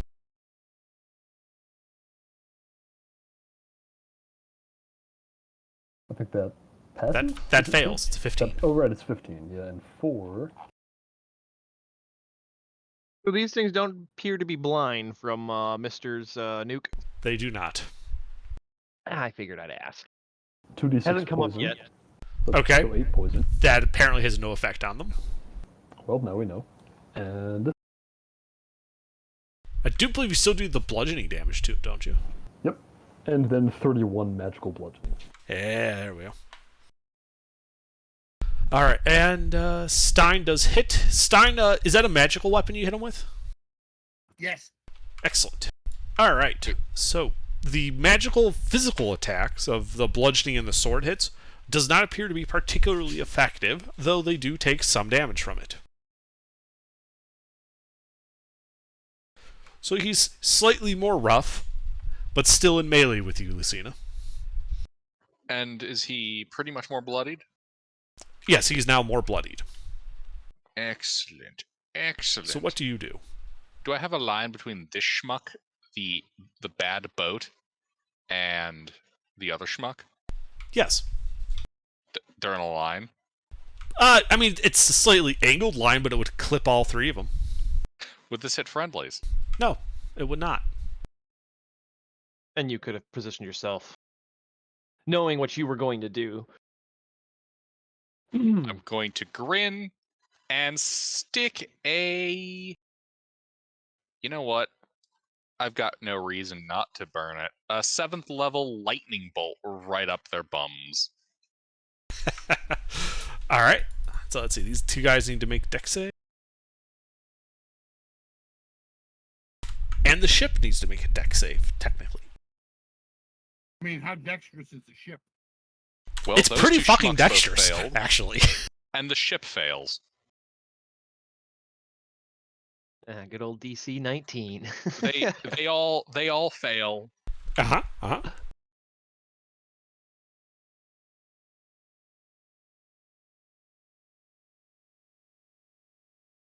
How they liking that? So the guy in front of you is looking to be near discorporation. The one in melee with stone soup is looking bloodied. The ship is also appearing to be on its last threads. It's not bloodied, it's ectoplasmied. Shadowed. Shadowed. I like that. Don't you mean shaded? Faded. No, shadowed. Anything else, Lucina? As your lightning bolt just burns through these three targets? Yeah. Is there anyone else present that has that still has a reaction? Well, the guy in melee with stone soup would have his reaction. No, not him. Like my team. Just me. Stein and Soup took theirs, but I'm up in the crow's nest. Yeah. Alrighty. Nah. I'll call my business here. All right. Stein. Bonus action, Shadow Blade. And then I'm going to hit the one that's with Lucina. All right. You can do that. You can walk right up behind him.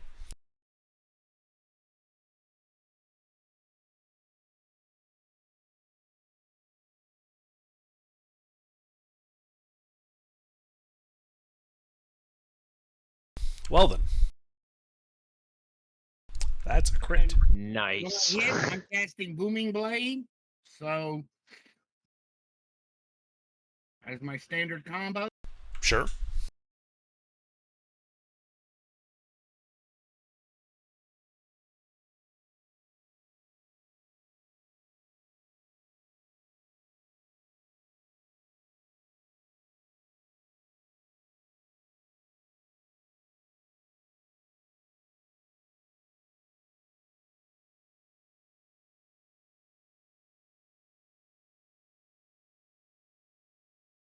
All right. You swing your 50 points of psychic and thunder damage. You swing your sword through it. The thunder damage not having that much of an effect on it, but the psychic damage, does do full damage. Your blade ripping through the remains of his shaded form as he dissipates into nothing.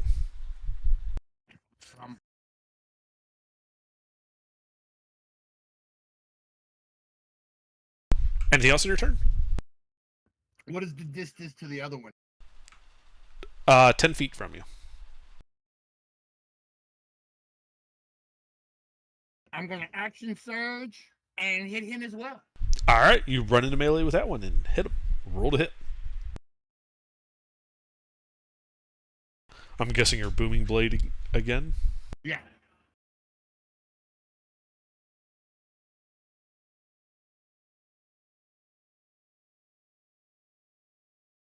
Well, these guys are in for some rough times. I came to play tonight. Yes, you did. Max rolled every dice I've rolled, damn near. Somebody pin that. That's just beautiful.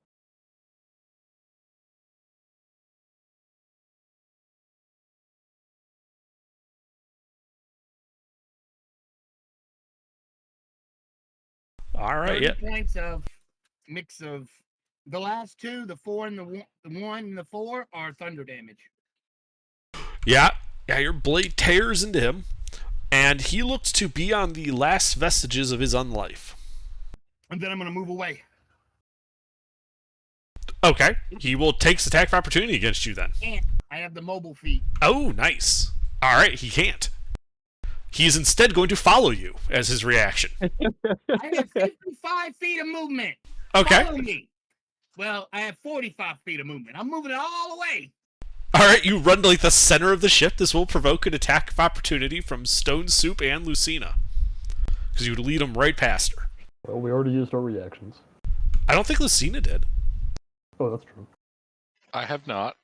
Do you take an attack of opportunity as this specter is dragged past you by the kiting Stein? How fucked up does he look? He looks to be in the last vestiges of his unlife. All right. Please hit him because I have 9 hit points left. I'm going to poke him in the bum with my spear. Roll to hit.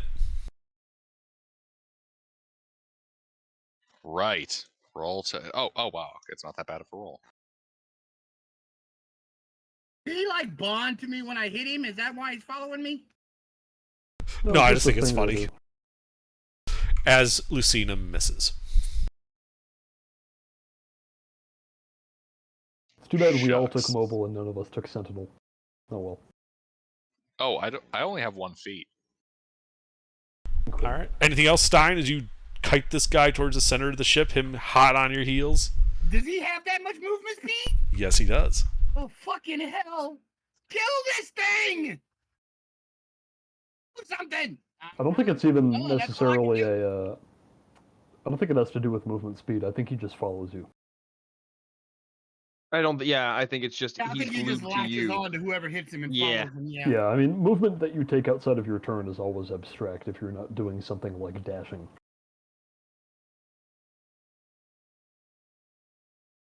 All right. Freeman. All right. So, real quick question. I know we discussed it. I don't remember what the result of that discussion was. I can aim a guiding bolt, correct? The rogue feature doesn't tell it does. It just you can aim. It doesn't specify that it has to be a ranged or melee attack or anything like that, right? You're talking about cunning action aim? Yes. I think we'd said that. I Yeah, can it's a aim bonus guiding bolt. action. It just gives you advantage on your next attack roll. Doesn't care where that attack roll is being used. All right.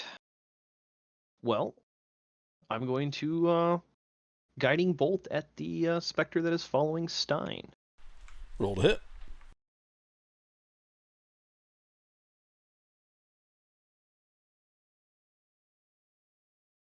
That will hit him. Oh, just barely. Just barely. All right, and then that would just be 46 because I am low-level cleric. So 12 radiant damage to the specter following Stein. Which dispels him. All right, Stein, you're good to go. Now we just gotta worry about the ship shooting us. That's it for me. All right. The ship.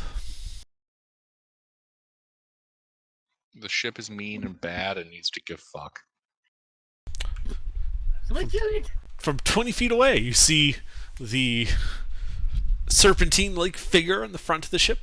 Its eyes glow green again as a wave of necrotic energy surges forward. I need con saves from Stone Soup, Lucina, Stein, and the captain. Well, I'm dead. How did I get it? I thought I moved out. Oh, fuck. It's an It's 80. 80. It's 80-foot cone.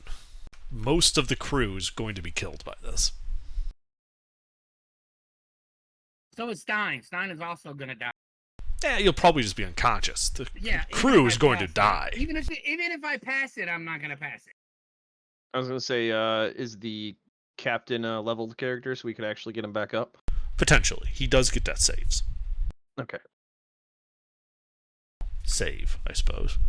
Yeah, we were doing one with leveled Because, characters. I'm going to be in trouble. So you all pass and will take half damage, resulting in 21 points of necrotic damage.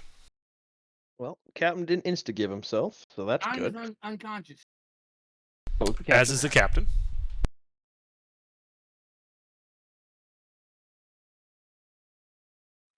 If I didn't pass that, that would have exactly taken me out. Okay. Stone Soup. Okay. So both of the two ghostly pirates who were close to us are not there anymore. Correct. Just the ship that we can see now. There aren't any more on deck, or They nuked the ship, and you can see that the ghostly figures of its uncrew have been unmade. hmm. But yet it still Uncrew keeps of pace with undead. your ship. Well, now we just have to fight the ghost ship, I guess. Is the bowsprit close enough that I can hit it? Yeah, it would have gotten a little closer, sure. Okay. I mean, it basically would have come like right up on your ass. So the bowsprit's like overhanging the top of your quarterdeck. Now, before I do this, mechanically, I feel I'm entitled to know whether me succeeding at damaging the ship this way is just going to make the bowsprit snap off, or whether I'm It will. attacking the ship as if it You were. are attacking the ship as an entire entity. Oh, okay, that's what I wanted to know. Yes. You break the bowsprit off and make it out of reach again. The ship has been disarmed. I tell you what, if the bowsprit's right there, I'll try and focus my attacks on the figurehead. Oh, okay. For Yeah. all the good that might do.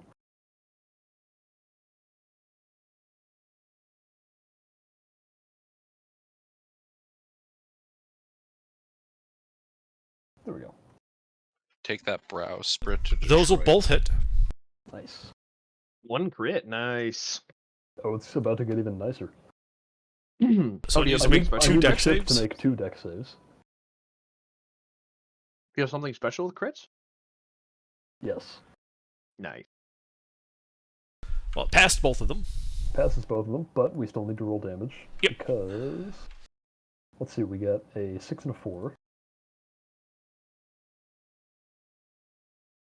Yeah. So for 6, it's 6 immune to restrained. So Yeah, well, and it passed, so it's not restrained anyway. oh, How do you restrain a And- ship? exactly. It's immune to Okay. the restrained condition.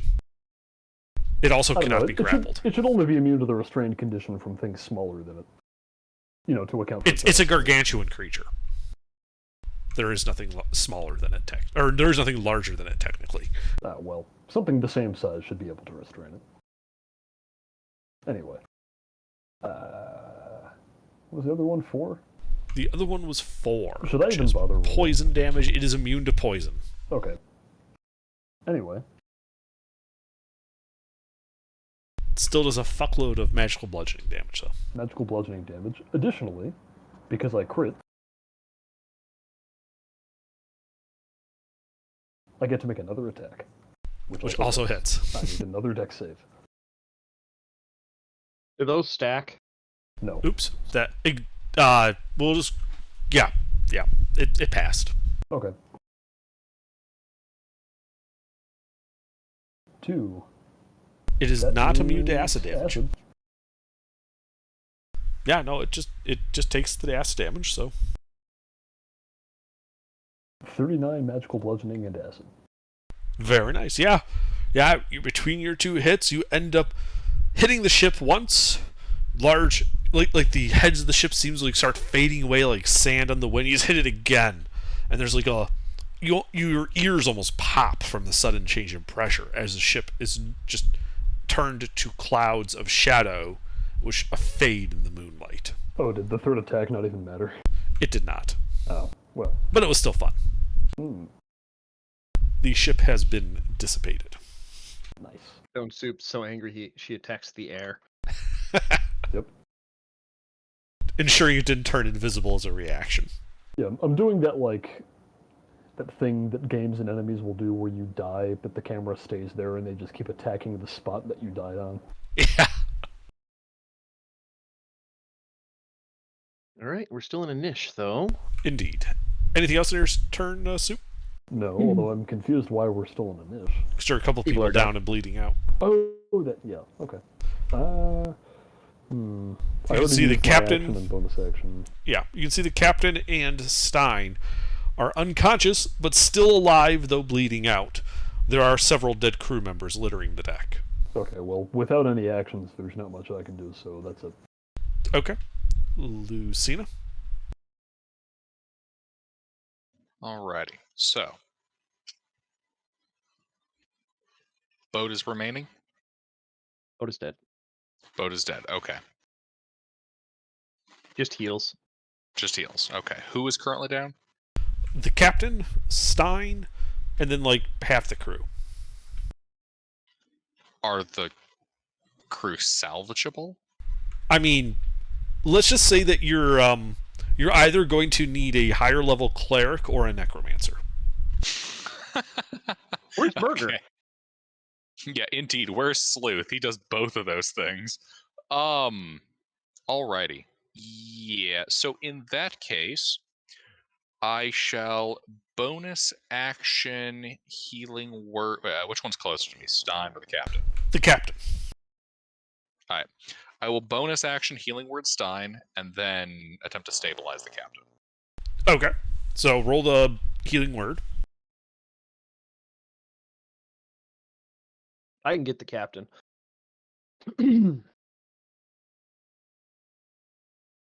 5, and then yeah, I can just try to stabilize him. All right. So Stein, you awake with 5 hit points and a level of exhaustion on the deck, and then go ahead and make your medicine check.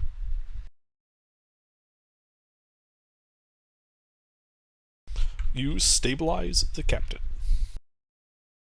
And at this point, you guys are out of initiative. All right, I'll throw a healing word at the captain so he gets up. Sure. Go ahead and roll it.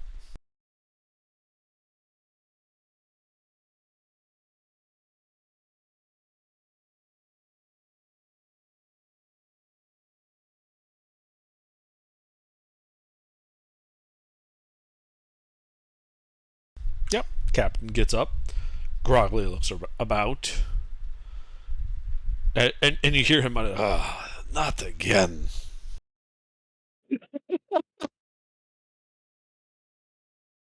Lucina's gonna start engaging in medicine with the rest of the crew, which Well, I assume in this case is more post-death.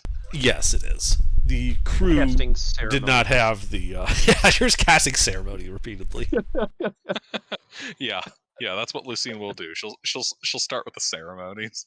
The crew did not survive the encounters. How many But- crew do we have left? So a sailing ship typically has like 30 crew, 15 of whom are dead. We have enough to move around, but not enough to do anything else. Mm-hmm. All right, we need to go back to port then. Well, Aye. I guess port would be the priority. The burials at sea, wills and testament. Anything we should be doing with the bodies? A burial at sea, I think, in a nice bit of talking will do the crew, and then we make for port, and we find some more sailory types who might wish to take aboard such a vessel as this. All right. Yeah. So where would be our nearest port from our current position? Well, there's the nearest port, then there's the nearest port that is friendly to us. All right. Let's go with What the about second option. both? I'm kind of curious what the first one is. Oh, Well, you see, there's this nice little fishing village off to the east over here. The women are quite beautiful there. Very, very beautiful. They also are really good shots with a sling. Is this a speaking from halfling experience, village? Say again? Is this a halfling village? Aye, halflings. speaking from Explains experience, the Captain. slings. But regardless, I think it would be best if we head to a city such as Ranatala. All right. Well, I guess we make best speed there. Okay. 3 more days and nights pass as your ship, the crew, a little bit subdued and worn. They have to work extra hard since half the crew died. Slides into port at Ranatala. All right, and then during that time, Freeman would like to spend spend all of his free time with his carpenter skills repairing damage at all to the ship. Surprisingly, necrotic damage didn't do a whole lot of damage to the ship. It was mostly targeting the people in the ship. That's fair. All right. Stein, you want to turn another barrel in the frags? We got 3 days of downtime, so you should be able to. Since Friedman helped HK so much, do we need to make rolls for that? Or can Friedman easily explain to Stein what HK was doing? And then I also have Channel Divinity, so I can do Knowledge of Ages and aid him with the Tinker checks. I mean, with your Knowledge of Ages and your experience with it, I would say it's fine. Okay. All right, so one more barrel turn flask. Refresh my memory again. Under how many do we get 30 from a barrel? That sounds right. Yeah, it's 30 from, because I can make 90 pieces of ammunition. 90 arrows. But I don't need arrows. I'm still okay on them. I stole some back from Jeffrey. I left Jeffrey with 10 and I took the rest of them back. Mm-hmm. So yeah, you guys pull into the port city of Ranatala. You've been here before when you stayed at Anadoa's rest house and got attacked by some spirits there as well.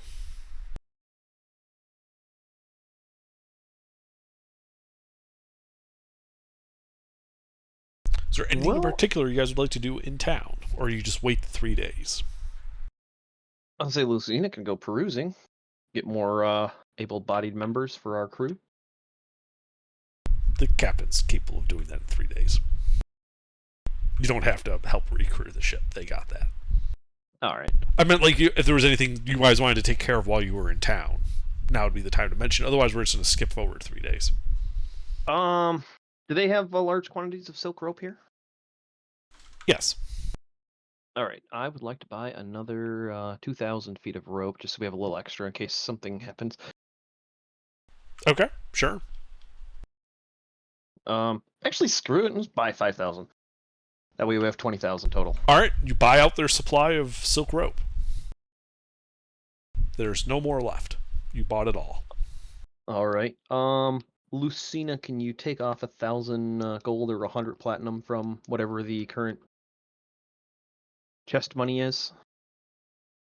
Like I said, I don't have those exact numbers, so I can't transfer that to the Google Doc.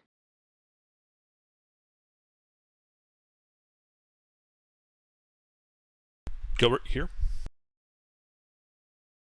I am here. I'm sorry, I've been distracted. What's up? You have the portable hull inventory. I don't have that transfer the sheet yet, so I was saying, could you take off 1 barrel, because we made 30 more flasks of grenades. Yes, will do. And then 1,000 gold or 100 platinum, whatever you want to take off, I don't care, for the extra 5,000 feet of silk rope we just bought.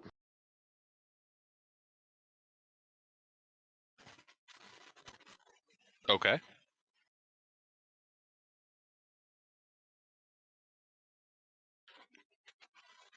Two kegs of thunder powder remain. Yep. And then, so now we're at 20,000 feet of rope. That way, going down to 15,000 feet, we should have, if anything nefarious happens. Wait. We got a couple of days, right? You said 3? 3. Yeah, the captain's going to need 3 days to recrew and resupply the ship. Same town you guys fought the specters in. That case, I'd like to read those books you gave me. The Book of Blackthrone's Aegis and the Book of the Black Mist. Okay. So, the Book of... sorry, what was the title? Something Aegis? Aegis or Aegis? The Book of Blackthrone's Aegis. Aegis. Ah, okay. Aegis. Yeah, so that is actually a story that appears to be following a certain individual in what would now be considered the Dragon Throne, but at the time was known as kind of like a very tribalist type area. Like there were no like defined borders that were very well. It was pretty fluid, and it's kind of like the story, like the first king in that region, as he started like getting clans together and by force and beating them on the open plains, which is interesting, and it's an interesting historical book. And it ends very plainly and in one page. Like it goes from like middle of like, you know, his build up creating this kingdom to it's all over. And he gets curb stomped by a dragon. Yeah, it's basically, and then the dragon showed up and he died and the kingdom was conquered by the dragon. The end. And the dragon in question is the one that rules the Dragon Throne. Uh-huh. I am now filled with a desire to kill this dragon, if only because he completely fucking murked the third act of this book. Yes, he did. It's like the third act was just like removed, just replaced like one page. It says, yeah, and then Ben Raynor showed up and just murked everyone and took over, and now it's the Dragon Throne, and you know, the end. I will kill this dragon for his crimes against storytelling.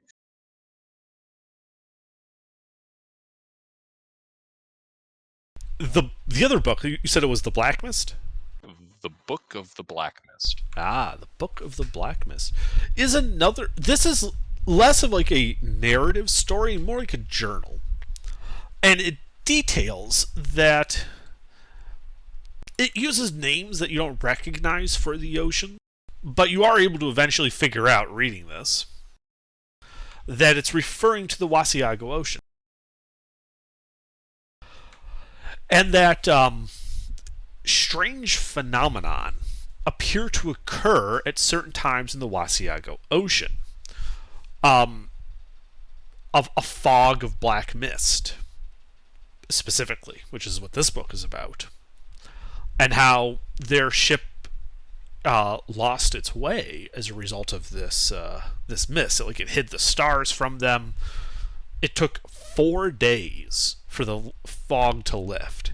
During that time, they saw no stars, no sun, nothing, just this mist all around them on the water. When the mist cleared, there was an island in front of them. An island that was unknown, and apparently completely devoid of any civilization. As Lucina reads this passage, she's gonna shout for Freeman. Alright, Freeman comes. What you reading? She'll catch him up to speed. Continue under. Well, thanking their good fortune for emerging from the fog and finding this lush jungle island, completely uninhabited, they decided to stay there for a while to recuperate. And the captain ordered the construction of a temple there to their patron. They don't name the patron, however. Based on what Lucina's, relaying to me, and if I, read it, and reading it myself, does that island sound familiar? Very much so. You think that this is a journal of the people who built that temple. And while they don't name it, we're just referring to them as their patron. You think that it's quite likely, based on the descriptions that you're seeing there, especially a black mist that showed no light through it, that this very well might be a temple that they constructed to the Light Taker. Very, very bad. So what other information is in this book regarding that island? It can only be found by those that are lost at sea.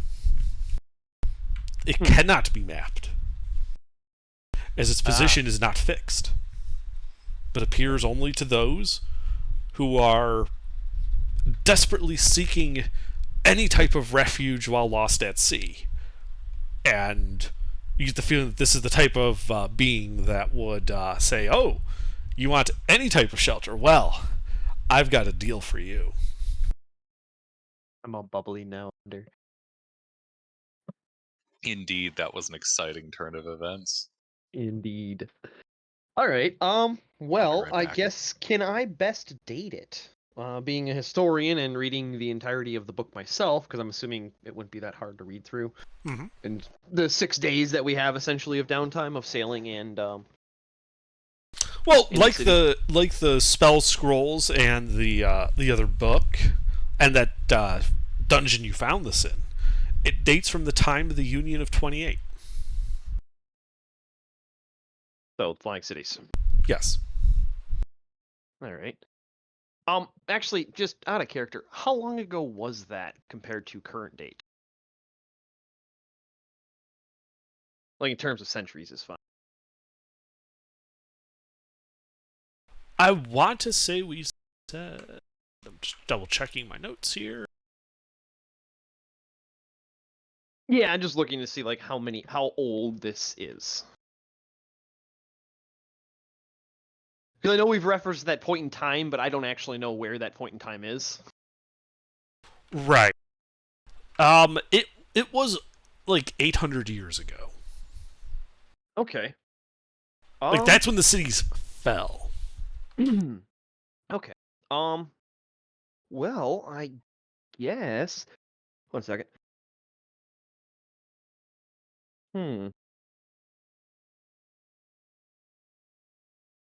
I guess if we wanted to find this island in particular, we would have to go to the Wasiago Sea and intentionally get lost.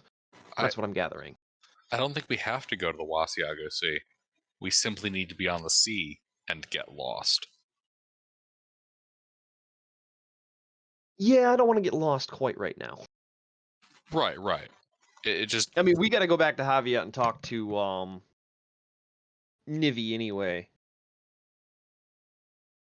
Because he has our planar access.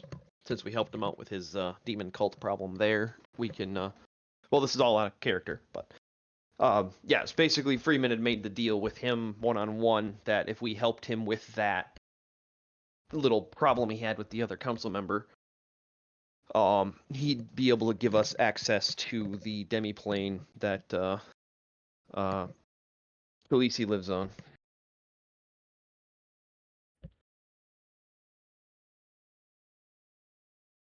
Who? What? The demon that took my love. Or devil, whatever she is. You have access to the demiplane? What? He knows how to get there. Not back, just there. Ah. That was why we took on that demon cult in the first place. That quest wasn't random. That was no. A deal. I know it wasn't random. It's that exact detail. Yeah. So basically, right now, that's the information that Freeman's keeping to himself. I'm just sharing with you, so that you know why he wouldn't be interested in going to the island. Like he would just basically play it off with Lucina, like, well, we don't really need to get lost to find the island. I was just, inferencing that's how we would want to find it. But you do make a fair point that we don't actually have to go to the Wasiago Sea and get lost. We just have to get generically lost anywhere at sea. Yep. I wonder if it would work in a small pond. I just heard the buzz that everybody was complaining about. That is not angry wasps. That is very quiet. It sounds like a ground buzz. It's not that bad. But Angry hornets, actually, but yeah. Yeah, no, it's a really, really quiet. It's not loud at all. But anyway, I think that's a fair bit of what was the name of that book? I'm gonna put that in my notes. My full notes. The Black Book? Mist. The Black Mist. Book of the Black Mist. Were you able to date it? Yeah, it's about shit, I forgot. It's about a millennia old. It dates from the time of the Union of 28. That's old. Yeah, it's between 7 and 900 is Freeman's best guess.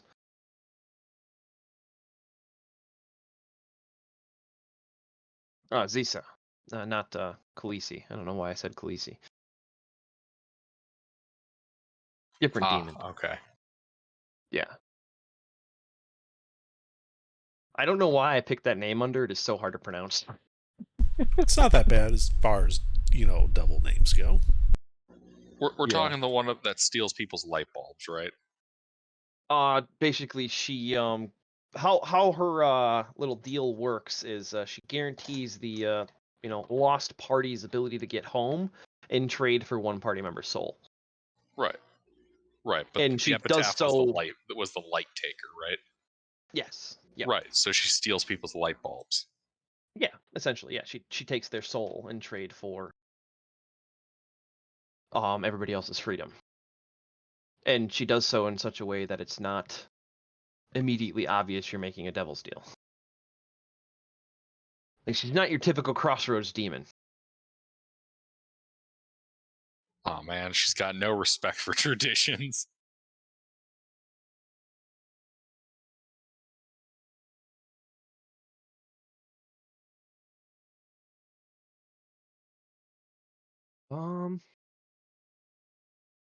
Okay, Underdark. Since we're in town and I just looked at my notes and happened to see it, I would like to ask about or find somebody that would have historical knowledge of ships specifically, and see if I can find any information about that Giskaman or Giskaman, the name that was on that ancient ship. The Gers Carmen? Or Yeah, Carmen? Gers Carmen. Carmen. Yeah. Not Carmen. Common. Okay. I think I just typed that up quickly. It might be spelt incorrectly. So, Yeah, yeah. you could start asking about and doing some asking. I would say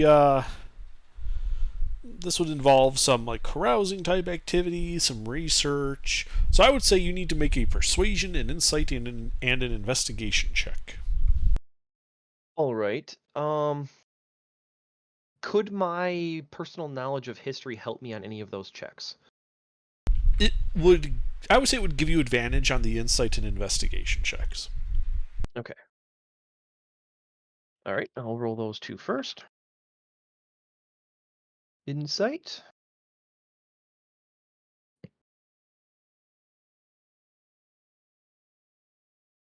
Investigation. And persuasion. Can I use gold to help me on the persuasion check? Because I'm not good at those. Not really, because it's about actually getting people to talk about things they probably don't want to talk all that much about. Yeah, well, at least I rolled good on the other two. A shame you didn't take me with. Yeah, so you ask around town a bit, and most people just kind of brush you off. There's not a whole lot of it, but you are able to kind of get some information about it, and ghost stories for the most part. Namely, that the Gers Common was a vessel owned by a particularly high-ranking noble of the Loser dynasty. And they were crossing the Great Inner Sea to come to Heracrest to trade a whole bunch of stuff to try and secure an alliance with them. The ship never made it to Heracrest. The Loser dynasty, to this day, claims that it did. Heracrest took it and killed the crew, and never did actually help them out against the Dragon Throne. This has resulted in animosities to the present day. No evidence of the ship has ever been found, though there are stories on the Great Inner Sea that the ship still haunts the waves, attacking any who would dare get near it. All right. The description of the ship seems remarkably similar to the bark that attacked you guys during the full moon. Interesting.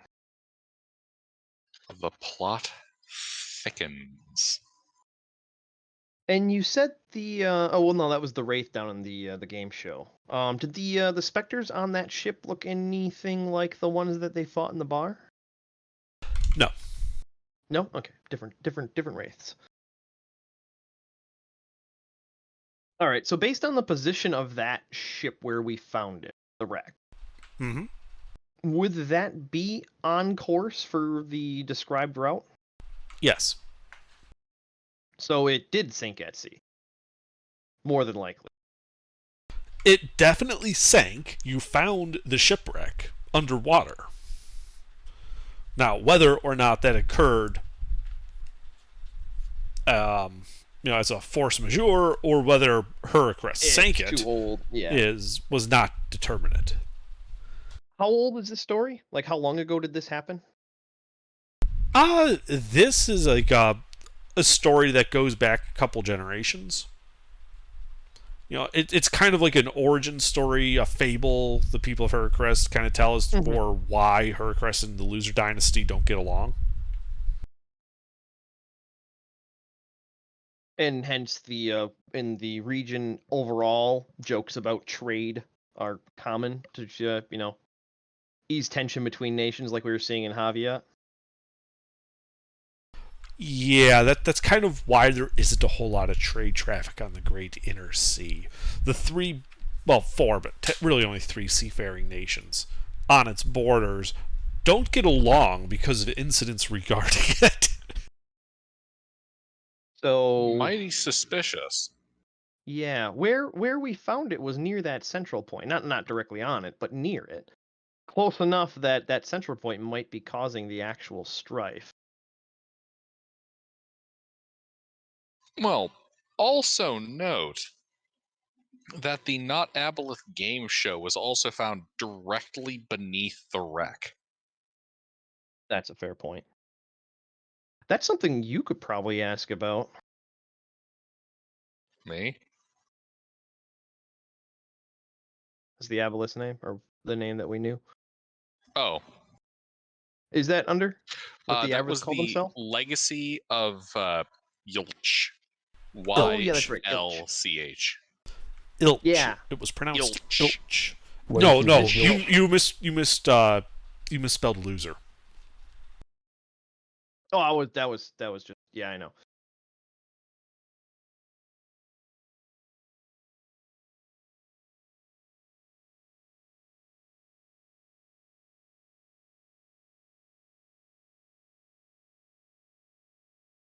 Yeah, I was just typing that out, so it's in my notes.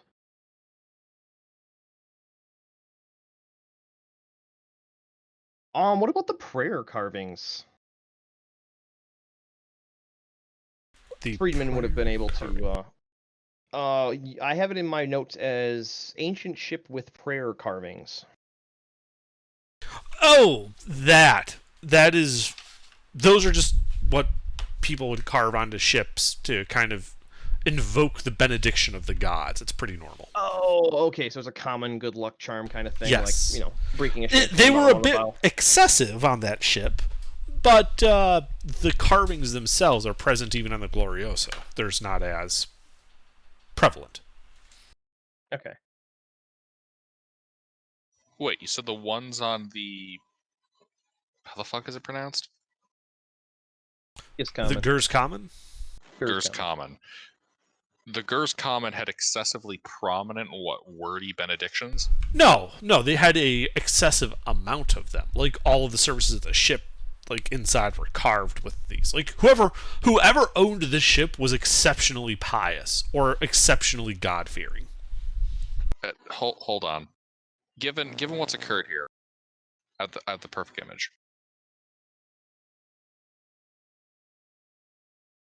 So they just had more than the average duck's worth. Yes.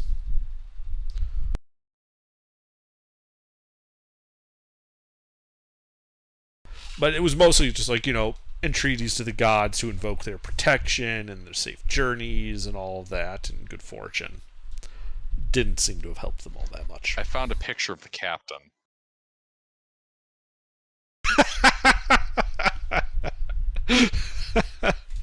The ship is covered in holy scripture, and it winds up in the hands of a demon? Yeah, that's the captain. Well, it didn't wind up in the hands of a demon. It just wound up at the bottom of the sea, in the hands of an aboleth. Uh-huh. No, totally uh-huh. not an aboleth. Not an aboleth at all. And this vessel is also mysteriously connected with the Black Mist and the Spooky Island. No, Oh, those are They're- two different boats? they're not directly connected. No. Yes, those were two different boats. Oh, okay. The Black The Gerst Mist Comet is a- far too new. Yeah, the story is the origin of the island that Freeman's crew came across. What was the name of the ship boat in was that just was that written down? It was not given. Okay. So it's basically Okay. just a short story detailing the discovery of the island, etc., and then the building of the temple, etc. Yeah, it was and then it was more like journal entries. Okay. Like someone took journal entries and bound them in a book. Oh, okay. Oh man, and here I was about to be like, and something's fishy with this situation. And oh yeah, no, no wonder there's something fishy because they're two totally independent stories. Yes. You got too much yarn on your tack board there, buddy. I accidentally pegged one of the silk ropes that you got to it. All right. So, all right, cool. New lore, new information. I like you.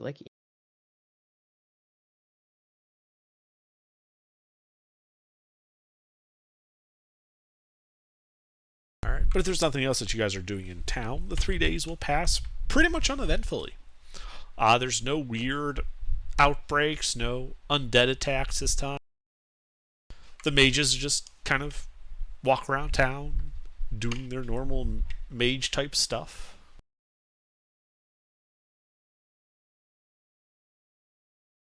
Soon enough, the 3 days are over and you can board the Glorioso. All right. The captain would welcome you aboard. Like, "Ah, welcome back aboard.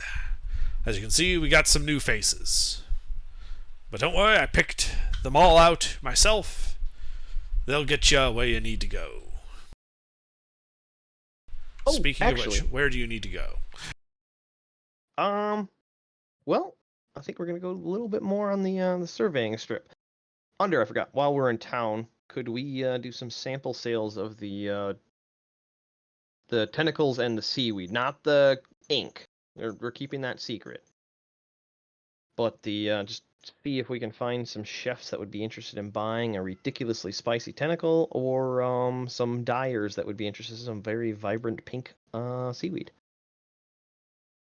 Going with a small batch of the items, not indicating how much we actually have, just going out with samples and seeing who might be buying. Yeah. Okay. Everybody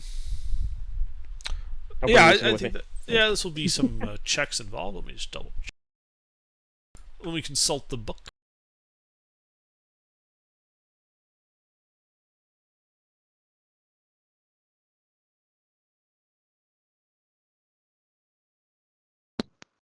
Alrighty. I will need an insight, a persuasion, and a performance check.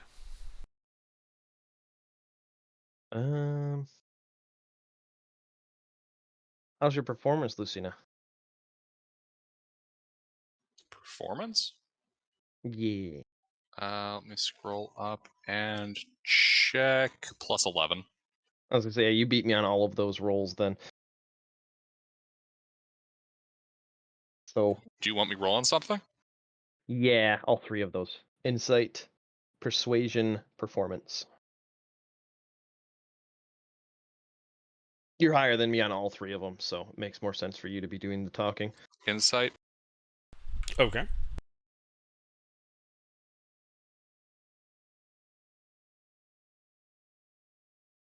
Uh, 12 and a 23. So insight, what is it? Persuasion, performance? Yes. Yeah, so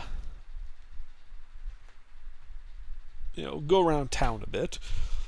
None of the normal like chefs want to deal with it. It's way too spicy for them to use.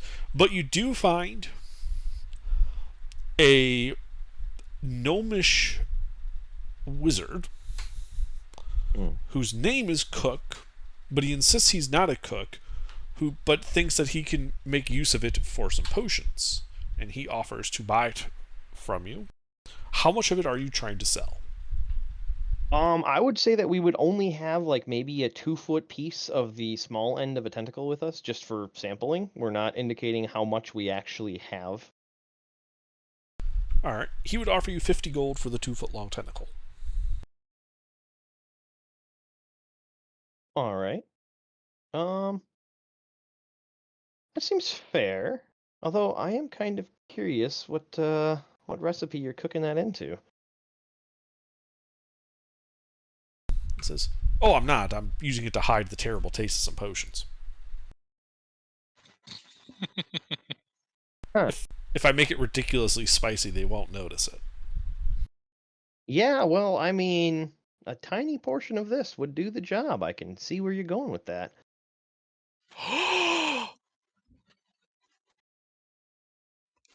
That's brilliant. All right. What do you think, Lucina? 50 sound good for it's? I mean, it's a very small piece of Yes. this tentacle. Yes, that sounds good. I also have an idea. All right. Yeah. We shake hands and give him the piece of tentacle and ask him And if he there's hands anybody it- that would like some pink dye. He blinks and thinks and says, "Well, I mean, pink is kind of an odd color. Hard to make, though, so I'm sure any of the dyers would be willing to buy it from you." Excellent. Appreciate it. Enjoy your spice.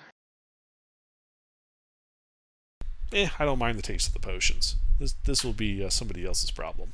He chuckles as he sees you out. All right. All right, all right. So that idea I had. Mhm.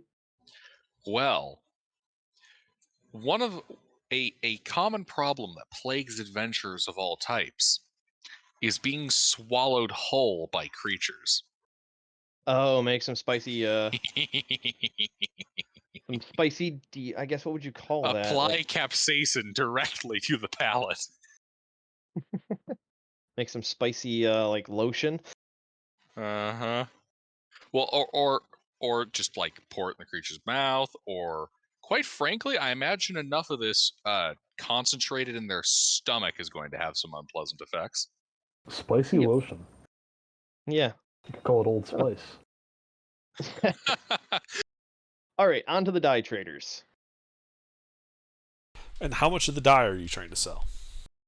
Just 1 sack. So it would be like 1 pound. Like a flour sack size because it takes up so much volume wise. They're willing to pay you 100 gold per sack. I don't know. Yeah, that's fair. All right, then we'll ask him. Well, how much would you be interested in if you were to get more? We might have some more. They said that unless you have a ship's cargo hold worth, they'll pay you 100 gold per sack. How much would you pay for a ship's cargo hold worth? Less. Fair point. The reason they're willing to pay so much for the dye is because it's hard to make it, and it's a rare color. Okay. If you make it too common, the value decreases. Valid point. All right, then yeah, we'll spread the love. Tell them we'll send five sacks total from our ship. Okay, So the one that we have now, we'll send them 4 more sure. if they just want to send payment back with it. Yeah, that's what they say. Is when they get the sacks, they'll send the gold. All right, so it'll be 500 gold then. Mm-hmm. All right.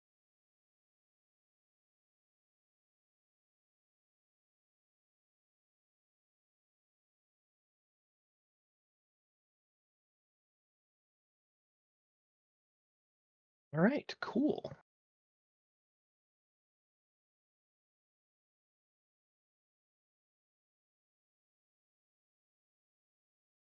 After the exchange and we head back to the ship, could I make like a vague insight check as to their excitement about getting this for that price? Sure, make an insight check.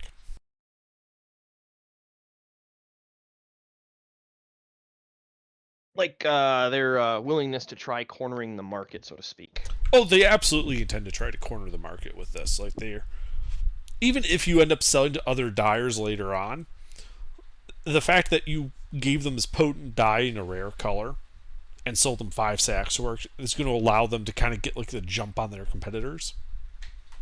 So they can sell more for a higher price sooner before it becomes a broad common color and price goes down. Right, especially since you said that you might be trading on the order of ship holds worth. So they're like, yeah, we're going to jump on this now. We're going to get while the getting's good, and then by the time it's common, we're already known as the pink guys. Guys. All right. Well, in that case, let me get off.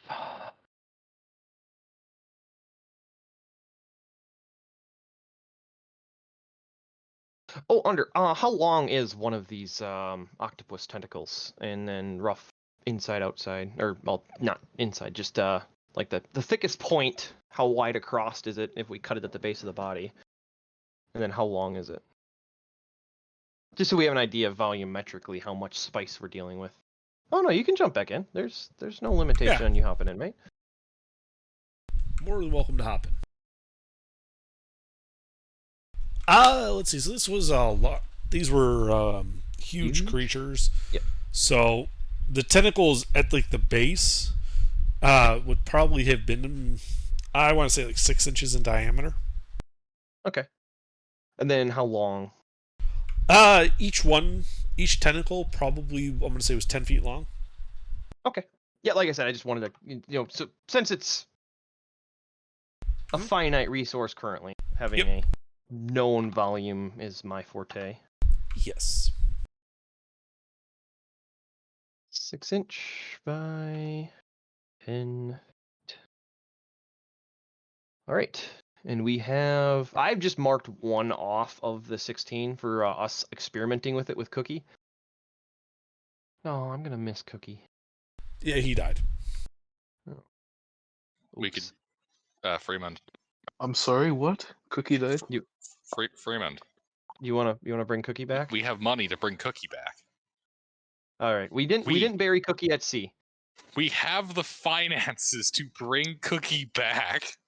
We wanted to make sure Cookie survived, so we just what's the thing that you can do as a cleric to keep the body from not decomposing? Gentle repose. Yeah, Luciani, do you have that? Oh. Actually, wait, let me double check. What level is that? It's a cantrip, I believe. Isn't it? No.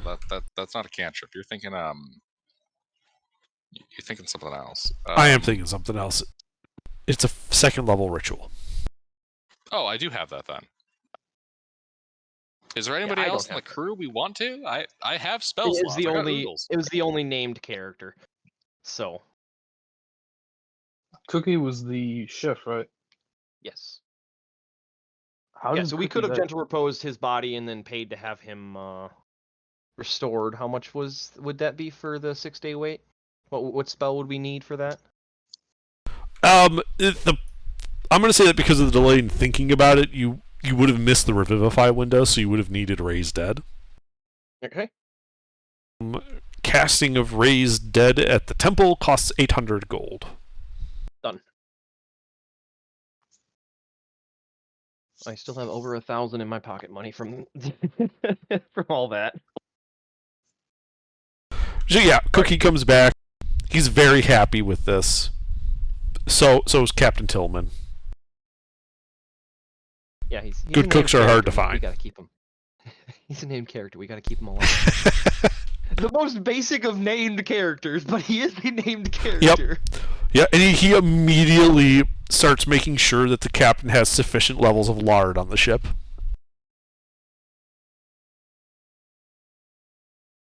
Oh, thank God! I thought we were gonna run out. Yeah, well, it's one of the major food groups. You can't run out. Did the first mate and boatswain make it If not, we can. I don't care if we spend the money on it. Actually, yes, they would have made it because they were actually towards the front of the ship, trying to keep the ship on course and not blowing apart. As did Jeffrey. Oh, Most- Jeffrey I figured did. Jeffrey did.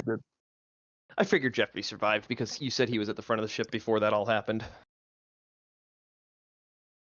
Yes. Basically, all the crew in the rear half of the ship manning the aft sails were the ones that got fucked. Yes. Very And much then so. we buried them at sea. But we did all the things that we could, salted and burned the bodies. I mean, cast ceremony on them and everything. I mean, hey, honestly, in a setting I'm running, yeah, that's what ceremony involves. So it totally could have been. But I don't think Underdark's usually fond of salting and burning corpses. They don't do Oh. that here. All right. So, I think we should make a couple satchel charges. It's 5 explosives to make one satchel charge. We have 30. You used 5. We had 14 before you did that, so we have 9 plus 30, so we have 39 right now. Ifan, how many flasks do you have? Grenades. Grenades? Yes. Let me check for you. I have 5 sling grenades. Okay, you have 5. Then we have a total of 44.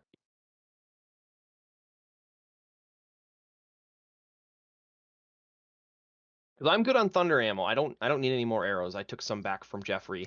I left Jeffrey with 10, and I took the remainder of what he had.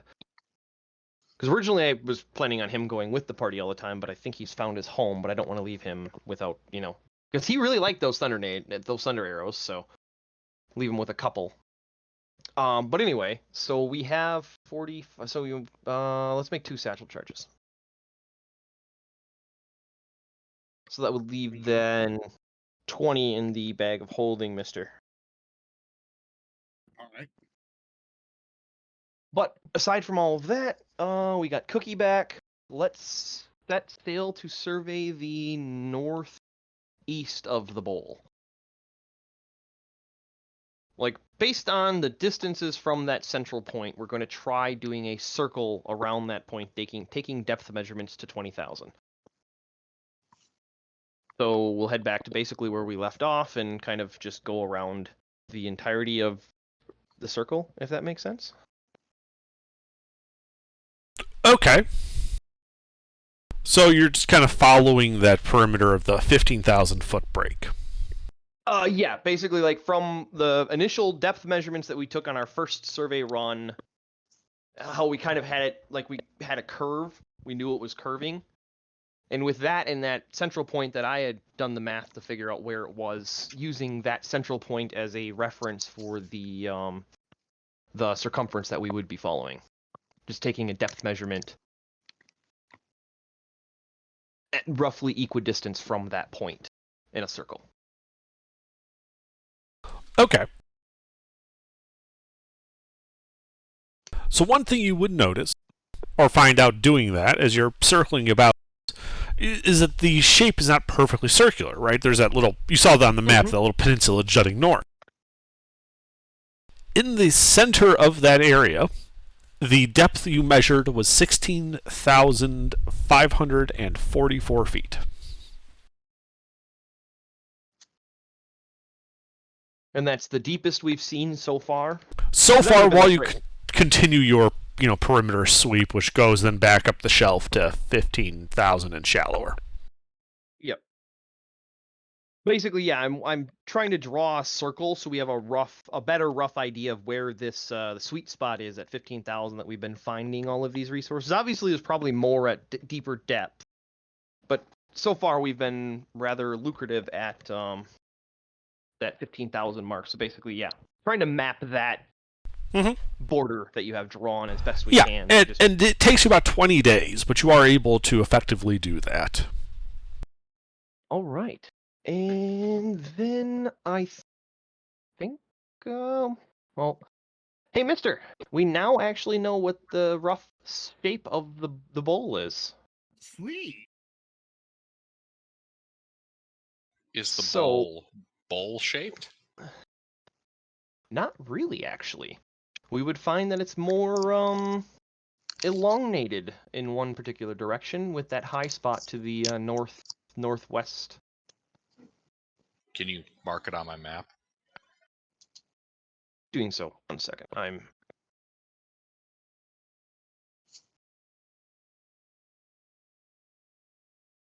twice over.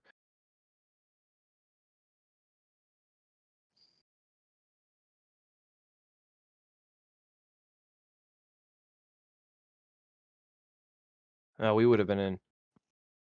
I know, we need to go bigger.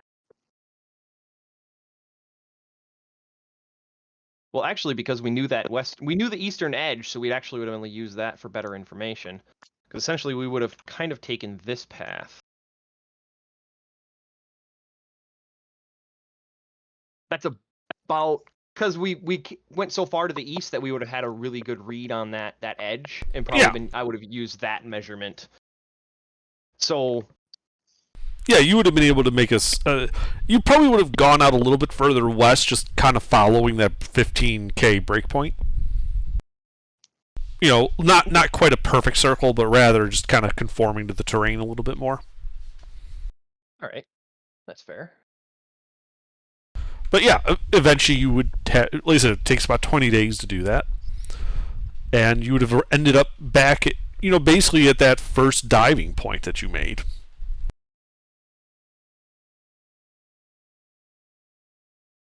If you had dived occasionally during these days, like on an hour or two here or there, you would have found the same long coral formations all pointing towards that center red dot. All right. Any interesting alchemist stuff? To the west, no. No, it looks like all Okay. the interesting stuff was to the southeast. Do I think we want to keep trolling the bottom of the sea?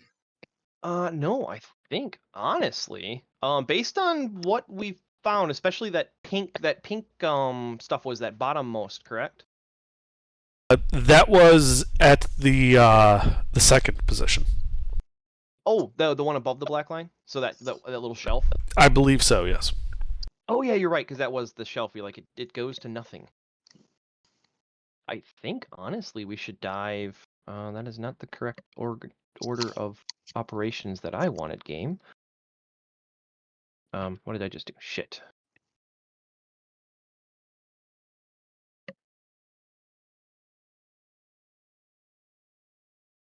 I think based on what we know in the depths and everything like that, and this would be again Mr. What we found so far, it seems like this is the target-rich environment, that red circle. Alrighty. Well, then that needs to be where we search. We can't search where the brown circle is, though, can we? 'Cause it's too No. deep, right? We don't know the depth, and so far we know that at least one part of it, where that up on the top, like top right of it a little bit, where we crossed the dark spot. We took one measurement there, and it was 16,000, and I'm assuming the rest of it we didn't have much of a good depth reading under. Huh? What do you mean? You would have had depth readings on the other parts of it. Oh, it's less than 20? Yeah, you got down to. You said, where were you measuring that you were thinking? Like at the middle of that crossing the peninsula area, it was 16,000. Oh, the deepest part. Okay. Okay. I would still say the red the red circle, because our goal here is alchemist supplies. We know there's something funky down in the middle, but I think we should come back for that and like a dedicated journey. Because right now we're just doing surveying. We're not here for a fight.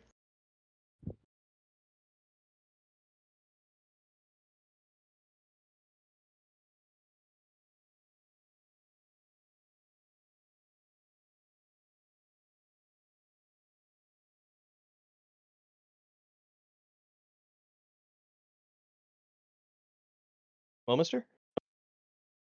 Okay. Then I guess we survey where the circle is, right?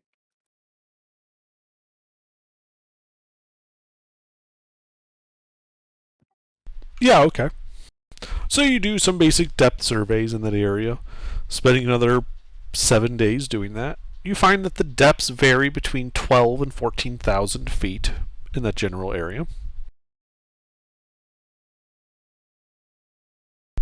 Are you guys actually going to go down there and look around, or just do depth surveys?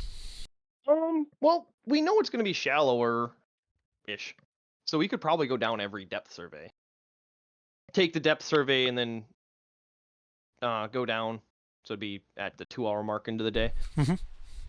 Yeah, and as you go down, you do find more patches of this bright pink seaweed. It does tend, you notice, to kind of grow along the coral strands. Like there's like a couple regions where the coral strands kind of splay out a little further apart, and between them is just silt. The seaweed seems all congregate around there. As you work your way more and more to the southeast, however, you dive down one time and find something interesting. A split in the coral line, where you got the like I said, it was like a 6 foot by 3 foot section before, coming out of the northwest, but then it kind of bifurcates into 2 3 foot kind of round tendrils that continue off to the southeast. And as you kind of look around that general area, yeah, it looks like those trunk lines are kind of bifurcating all around the same distance from the center. So, kind of feels like the end of the line? Well, if you follow them with your ship, another couple days pass.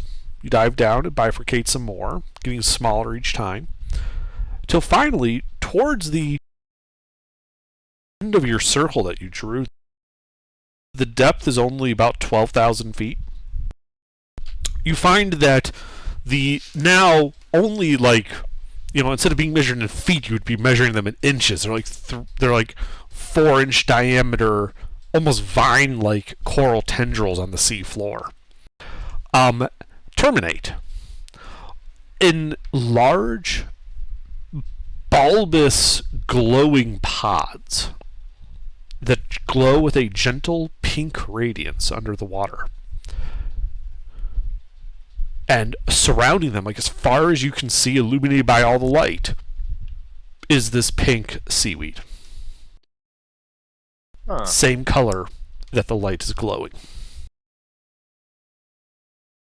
And you notice that these bulbs are the terminus of the coral. They don't continue go more to the southeast past this point. This feels sinister.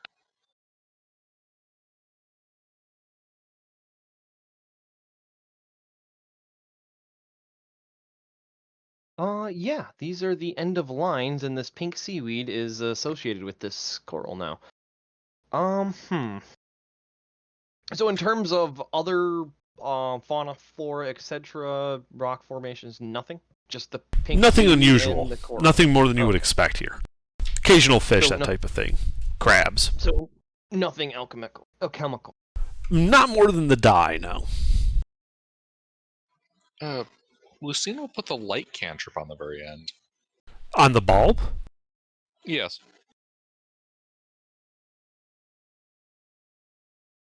Repeating what we did where we sent out a continuous light signal. Yeah. Unfortunately, the bulb is larger than it is larger than light can handle, and so the spell does not track to the bulb. Okay. I will put it on a part of the actual coral then. Yeah.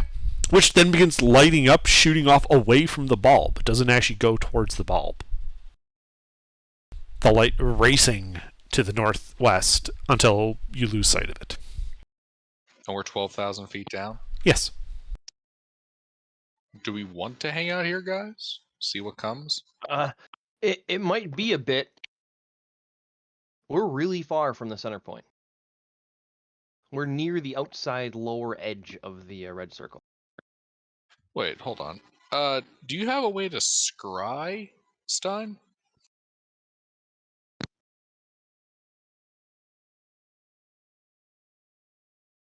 Mister?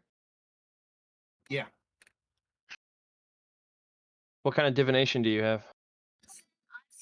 Divination. What do you mean divination? I don't have any divination. I'm not a cleric. You don't have scry or anything? Oh, you mean spells? Oh no. I Yeah, don't think I have any of that. divination. I don't think I have any of those spells. No, I don't. I don't have any of those. Alrighty then. I think you should drop the light cantrip. I don't have divination. You think I should drop it? Yeah, All right. I'm let's start curious what spelling the. Well, no, I mean dispel it while we're down here. See what Oh. happens. I see. Lucina will dispel it. If it immediately ceases, or if the light trails away. It trails away. Okay, so that pulse is going no matter what. Because the casting and dispelling will happen, at the same speed, so to speak. So that light is going to go all the way to the center. Lucina will start rhythmically turning it on and off. With like a 6-second interval. Yes. Morse code. How to piss off the ocean-going locals 101. Turn Yep. their... So you start playing with the Coral light array. cantrip on the coral. But yeah, I think we should surface, not wait too long here. Although, with starting 2 hours late, we would be pretty much surfacing after an hour anyway with the crew's help. Because we like to leave 2 hours at the end of the day no matter what. So we'd have at most 2 hours down here with a 1 hour dive time. Okay, so you're waiting just 2 hours? Yeah. Alright, your 2 hours pass. Lucina playing with the light cantrip. Nothing happens. Alright, we go back up. Okay. Yeah, you go back up. As you are coming out of the water, you would notice that it's kind of getting late in the day.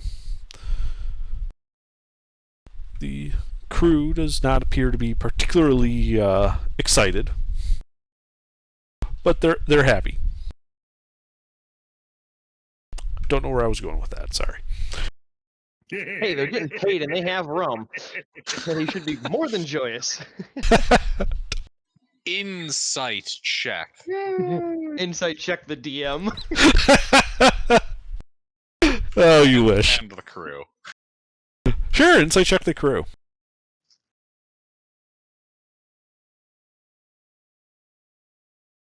Yeah, they're probably not mind controlled. Said probably not mine. Probably? Probably not?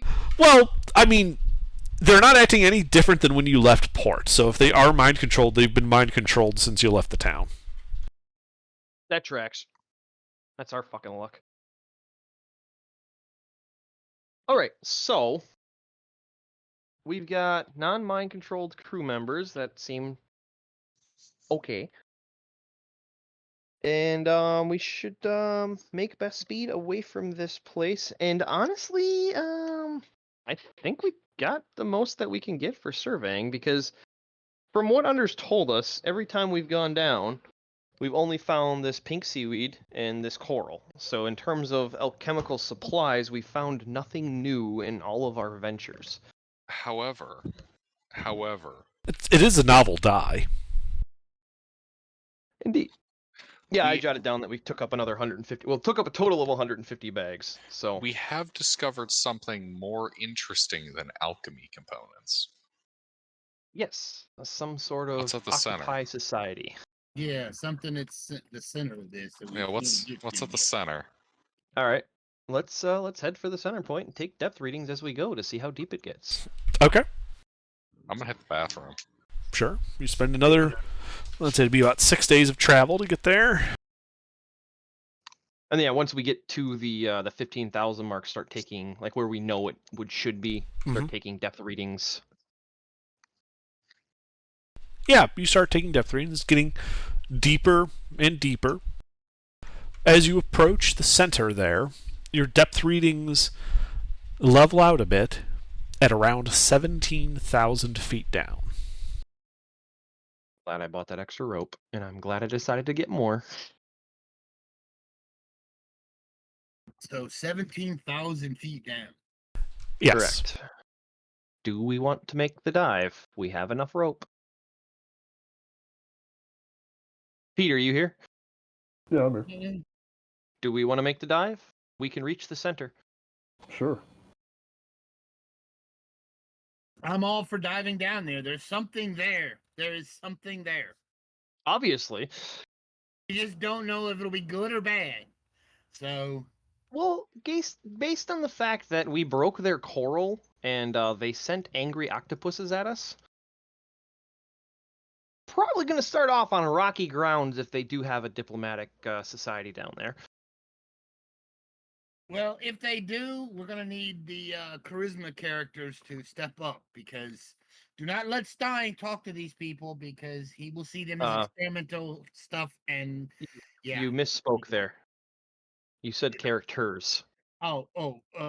Lucina and Ifon should be the high. Well, I don't know what Ifan has for proficiencies, but I do know Lucina has persuasion spiked up. Well, the reason I say going- that is because he's a cleric. I mean, Yeah, he's a paladin. charisma cluster. He's a paladin, so his charisma should be high. So, And this is going with the assumption that there is some sort of diplomacy down there. I mean, Either way, we should be able to handle. If it's diplomatic, we should be okay because it should well- be. It's an underwater civilization. what's the requirements for enhanceability? Is that all 3? Because that's duration 1 hour. So if Lucina casts it right before we were to hit bottom, enhanceability on herself before we get down there on charisma. If it is a diplomatic exchange, she'll be able to roll at advantage on anything. So If it's it not- does require all 3, but with water breathing, that's not Yep. really an issue. I was actually thinking of the semantics, but we can just tie her off on the rope so she has free hands.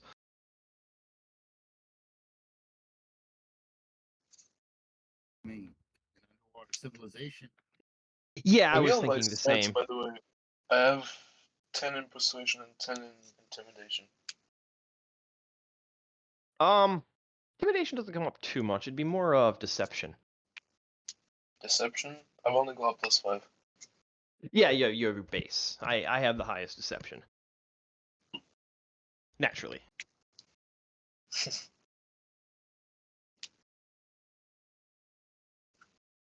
I'm still glad I bought that rope.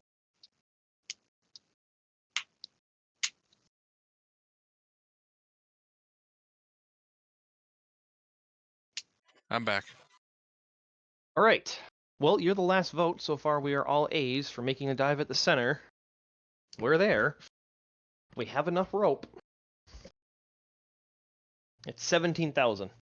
Ironically, I'm also the only vote that matters because I have water breathing. That's true. And also, you are probably our highest diplo. So, my recommendation, if Let's there do is it. a society down there, if there is some sort of diplomatic exchange, my recommendation was that you enhance ability on yourself right before we hit bottom. Agreed. That way, if it is a diplo encounter, you got that already going for you because it's an hour duration, I think, on that, right? Mm-hmm. And then Might I, if it's might a, I if it's also a fight, recommend that as diplomats we bring some kind of housewarming gift? what the hell is an underwater What do you society What do gonna you bring want? to an underwater society? A bunch of gold? No. You're confusing want with gesture. Swag. A bunch of gold? A bunch of gold? I mean, that's kind of a basic bitch one, but yeah. I mean, that's all we know. That, and they may not even need gold. They may not even like it. Yeah, gold could be offensive in their society. Correct. That's entirely possible. The general idea, though, is to make some type of gesture. You're the diplomat, so if that's what you suggest. Let me see what I have. I do have those brass nails. Brass Actually, is water resistant. we could start with a question for Underdark, and it's what kind of things are known among the various aquatic peoples that exist? And myths and legends. Yes, both historically and within the realm of myth, legend, and folklore. What are things that various sea peoples are fond of? Like, if you get what I'm getting at. Make a history check. Yes. I will. Are you proficient, Lucina? No. If In any, what? history. In what? History? No. Am I the only historian here? Oh wait, I'm the only historian here. Look, Well, there's no trees Sometime- down there. Never mind, I didn't get DM. out. What is possible? The existence. We're past it. Ifan, what was your question? No, we're past it. It doesn't. He was gonna throw something out to see if he could help me on the roll, but No, you're got plenty. So, You're past it. traditionally aquatic type civilizations,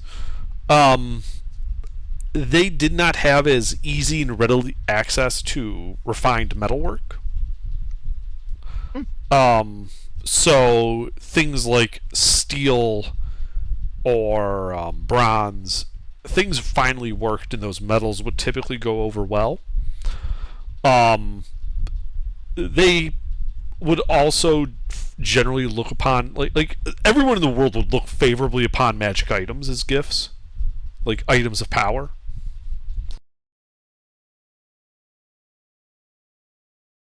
Brass nails. from the first ship that we encountered, it had all those really nice Oh yeah, they Wardrobes? definitely don't have any of those at the bottom of the ocean. Well, no. They had all those really nice wardrobes that were nailed down with brass nails, and I took all of the brass nails. no, Ooh. Pete's And you making a guys laughed. joke that of course they'd have an assload of brass nails from all the boats that sink. All right. So If you were magic trying to items- approach it from a trying to like appreciate their culture instead of bringing alien materials, a lot of times these people would use like shells and the like for decoration and currency. Okay, and then also with that that same role for my history and knowledge, what Mhm. what types of societies or beings might, if there is a society at the center here, would we encounter? So known things are like merfolk and Sahuagin, but those are typically found in shallower waters. Yep. So then Um, we're going into the myths and legends part of into the history check. into the stories about the deep ocean generally tend to be on not a whole lot of concrete stuff and a lot of fables, a lot of something evil growing in the dark, that type of metaphorical language. In short, there's not a whole lot known about what truly lives down there. Any religious aspects? Something evil growing in the dark, I mean, like a giant fucking coral brain. Sure. Under The big What was that, Titty mister? Star. any religious aspects about deep sea monsters and shit? Actually, there might be. Make a religion check.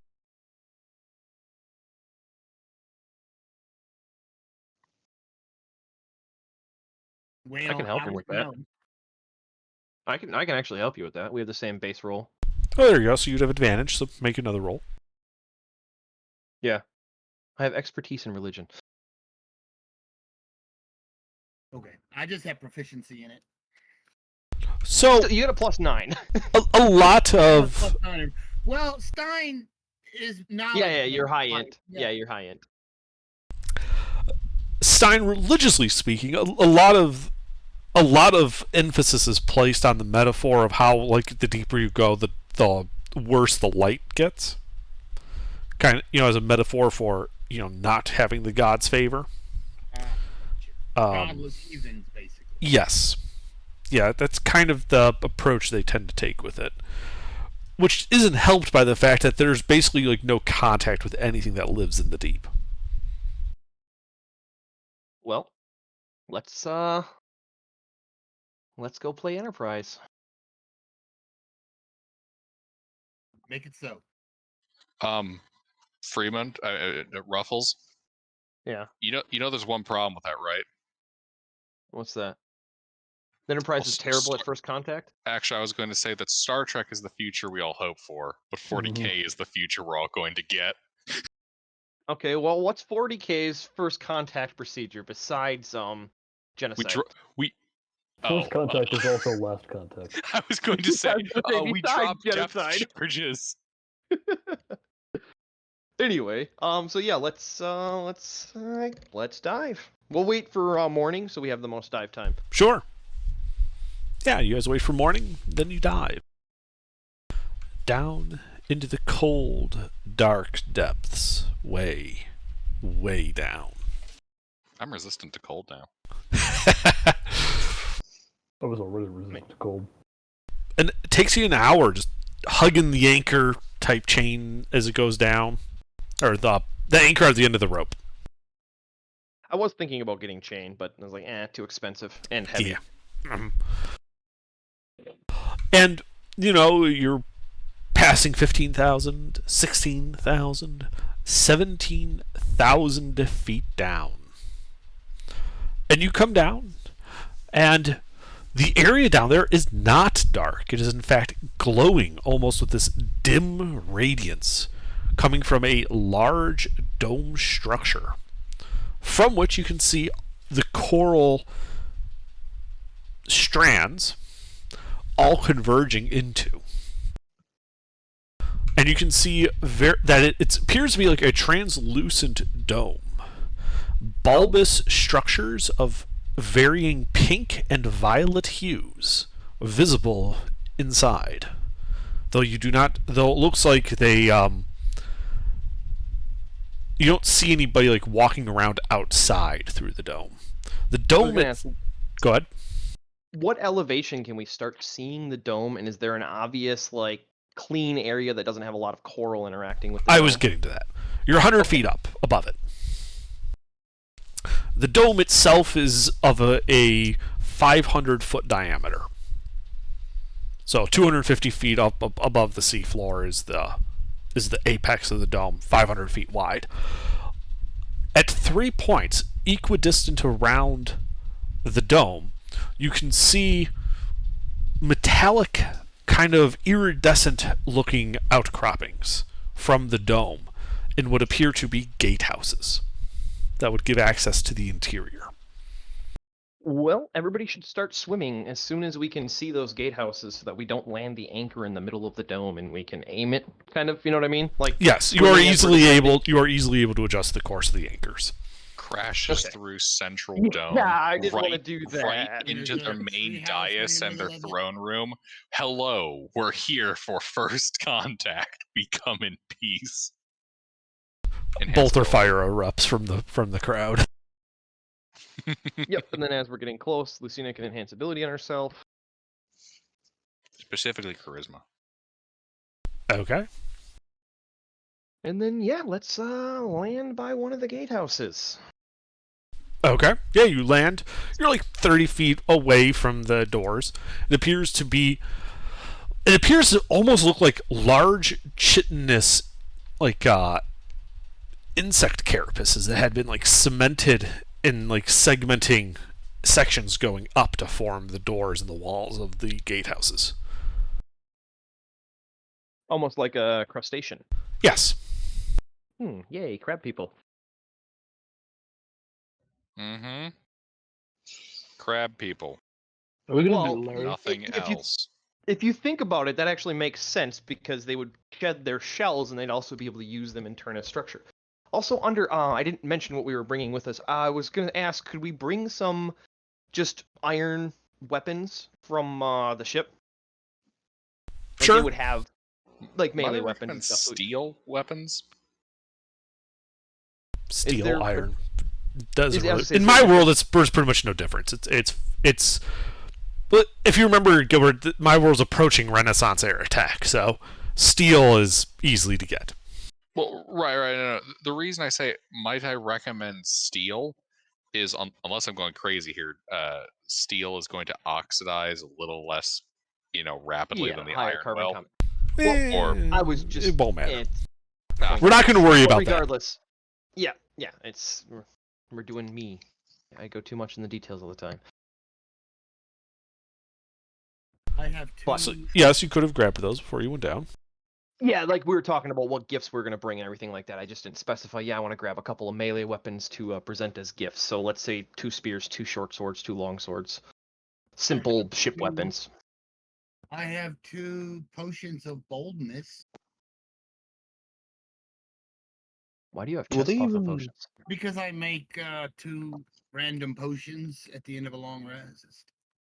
Oh, neat! I didn't know I you did just that. realized that that's my alchemist ability. I haven't been using it, but I I rolled was gonna say, yeah, you're about 40 days behind there, yeah, bub. I know. Well, it only lasts for 8 hours until I take my next long rest. Until the So Oh, then they go away. okay. So the potions aren't permanent. No, they every day I make a new. I have to roll 2d6 and I roll 2 4s. So on the table it's potions of boldness. But they're not permanent items, so I don't know if we No, want to they're trade they're those. not. Now, if I could create one using a spell slot, those would be well. No, I can only use those for. Yeah. But anyway, so yeah, magnifying glass, weapons, and the brass nails.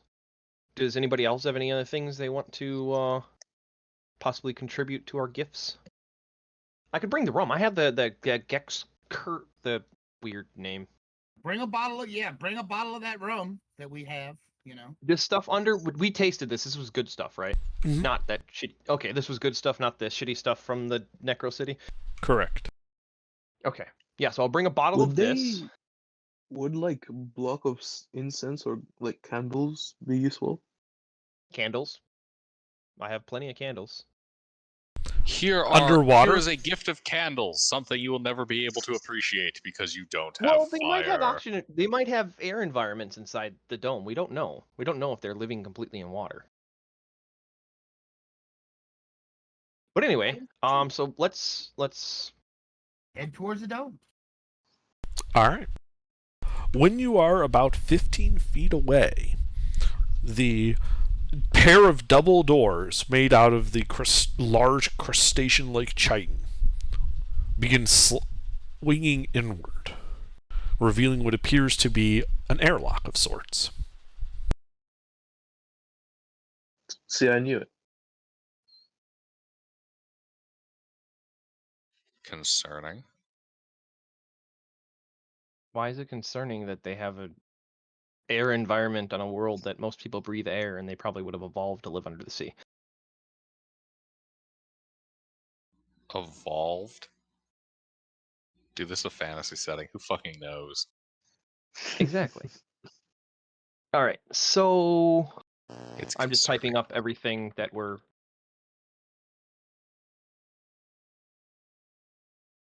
So am I giving my Anybody incense else and have any candles and items? stuff I or got the not? incense and candles on there. Hold Does on, anybody Itfan else was have- saying something before you talked over him. Itfan, what was that? I was just saying, so am I actually giving my incense and candles or not? Oh, you don't have to give your I candles. don't I know. have candles, but I'll take the block of incense as a trade item. Okay. Because Lucina's these items are all we're giving to Lucina as gifts we can present. I have 2, so just take one. Does anybody else? No? Okay. I give you air from my lungs. Grabs whatever thing lives down here, inhales, Oh, exhales actually- right into their face. That's an episode of I- Doctor Who. They ask for a gift and he says, "I give you air from my lungs," and he breathes on them, and it works. I have a potion of climbing. I'll give up mine. So yeah. Oh, what about now that I think about it, oil? Flask of oil. Would that be a reasonable underwater gift? I mean, there's Something that would not be. they can get oil from fish. Oh yeah, good point. Okay, yeah. Then that's it. Sorry. All right. So you guys are going into the airlock? Yep. I think we Okay. should untie Yes. and go in. All right, you walk in. The doors swinging shut behind you. You can see little, like, crab-like legs on the inside of the doors. And as the doors close, they, like, interlock, like, between, like, if you take, like, your two hands and, like, interweave your fingers together, you know, to, like, hold the door shut. The water level in this room begins to lower. And after about a minute, the water is completely gone.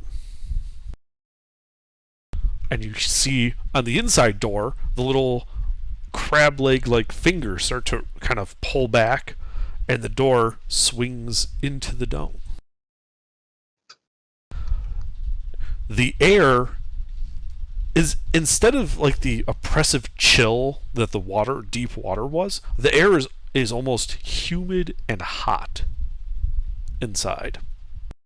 And you can see, about 50 feet away from the doors as they swing open, 4 figures standing there, dressed in tall, pointed hooded cloaks that conceal all of their features. The only thing you see are the cloaks.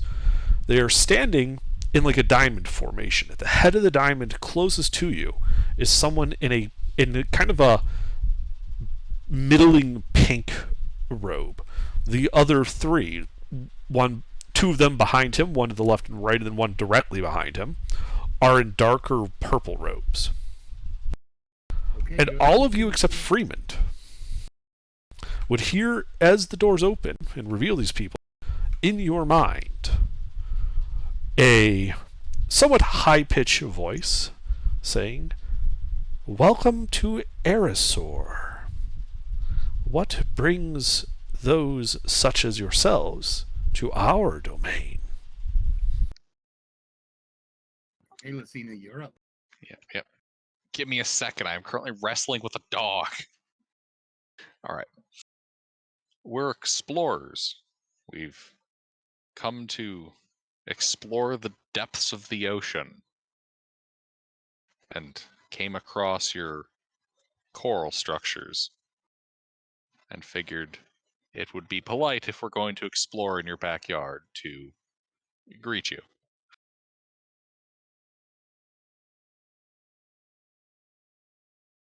They take a few steps forward, closing to 40 feet away from you guys at the air that are still in the airlock, and you don't see like any body parts. It's like they're completely covered in these almost like burqa-like cloaks. And again, you hear the voices in your mind saying, "Well then, step forward and become known to us here at Erisor." Did Lucina respond in her mind or out loud? Unless they specify, I presume you said that out loud. Out loud. Okay, then I choose to let them communicate with me telepathically.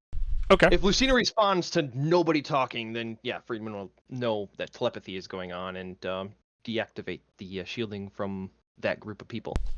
You do see them when you do that. They twitch a little, like they recognize that you've allowed telepathic access. And you would have heard that second part about stepping forward to become known. You do see that instead of the silt of the sea floor, the floor of the dome appears to be made out of that same coral that made up the veins running out from here. But refined. Yeah, it's smooth, like it's almost like perfectly flat looking. Underdark? Mhm.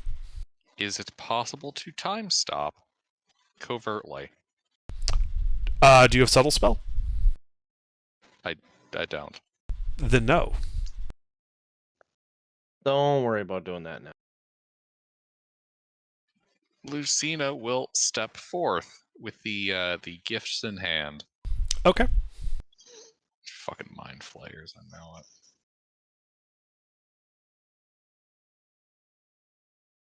You Wait, just these are mind also flayers? think it's mind flayers. And as you step forward, the figure in the lead, so you guys are probably about 10 feet away from these guys then, reaches up and begins to remove its hood,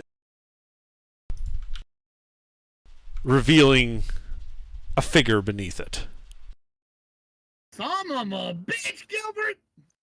And you guys should roll initiative at this point. See? Son of a bitch! I, Gilbert, know these things.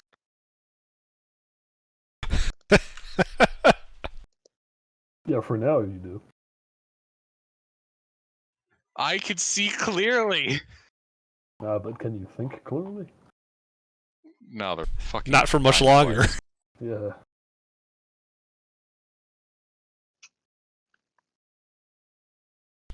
A city of mind flayers? Oh my god! Yes. Yeah. Purge What- them with what- holy light. Why do you think I was so concerned about the chitin and the airlock? Because there will be no retreat.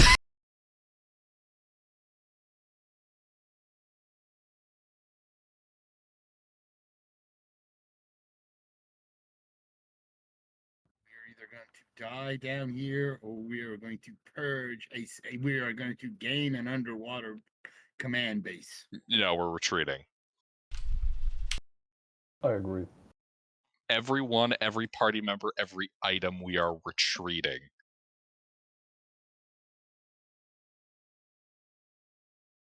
Well, they get to go first, so we may not get a chance. Yeah, so that pink guy right in front of you, Mind Blast. I need everyone to make an intelligence saving throw. I hope he experiences a severe Wait, headache. Are we in Iptha and Zora? Yes. Should be here. You guys approached as a group to their group, coming in through the airlock, so What's Yeah. the modifier? +5. What is your bonus, Ifan? 5. Holy fuck. Alright, I passed. All right. I passed. Am I muted? Do either of my rings do? unless they protect you against psychic effects and not just telepathy, no, they won't protect you from this. Okay, yeah. So I'm just trying to read it.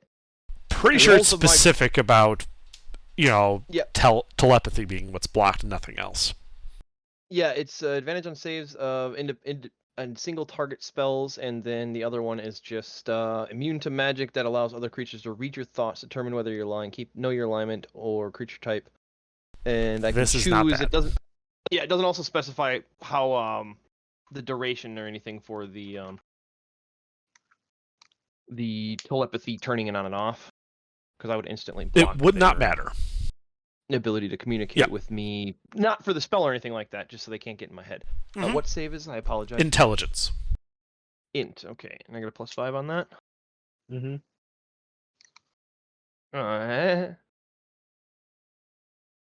Okay, so Ipfon and Freeman, you both failed. Okay. As a result, you both take 25 points of psychic damage and are stunned.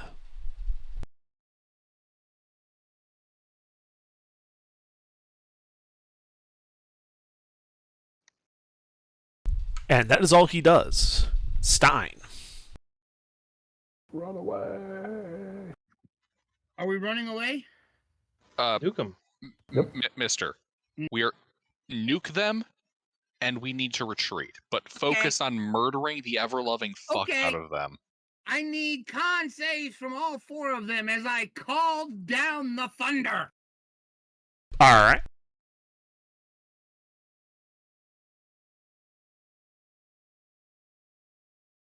So we have the first one. Damn. He fail.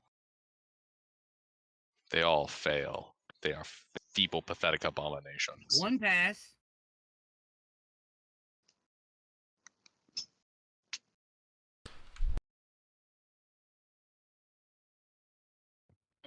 That one is also a. Let's see, I think my thing is 19, so I think that's a pass as well. Okay.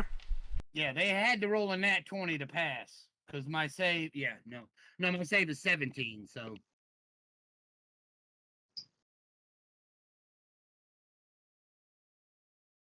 42 points of radiant damage, and the 2 that failed are blinded. Okay. And Sorry. then I am going to start making my way back towards the door. Alrighty. So let's see. It's half if they passed, correct? Yes, it is half that they passed and not blinded. Alright, so yep, the guy in the pink is hurt by that. He's not bloodied. The 3 in the darker purple robes, you can see Mind Flayer bits kind of sticking out. It looks like you might have bloodied one of them. Oh, cool. Only one? Oh, yeah, the other 2 passed. That's right. And you said you're backing up? Yes. Alright, yeah, you back up the 20 feet into the airlock. Anything else? Going to draw my sword just in case and enter Blade Song as a bonus action, and then I am done. Alright, Stone Soup. Okay, am I in melee with any of them, or? No, you guys, there was a 10-foot gap between the 2 groups when this occurred. And whatever Dr. Stein just did to all of them, are any of them blinded by that? You can assume that a couple of them are probably blinded, yeah. Including the pink one? Yeah. Okay. I am going to walk like 5 feet up to that one, and just that one. I'd like to have only that one in melee with me. Sure. Like I said, they're in a diamond formation, so if you just walk straight up to that guy, you'll only be in melee with him. Perfect. And I have advantage because he can't see me. Yes.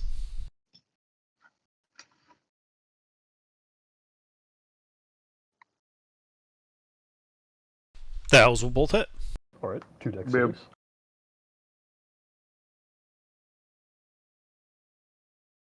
Why am I always rolling 4s with this? It's always poison. Okay, well, one of them passed. Yep. They are not immune to poison. Alright, well then I'll roll the first poison first.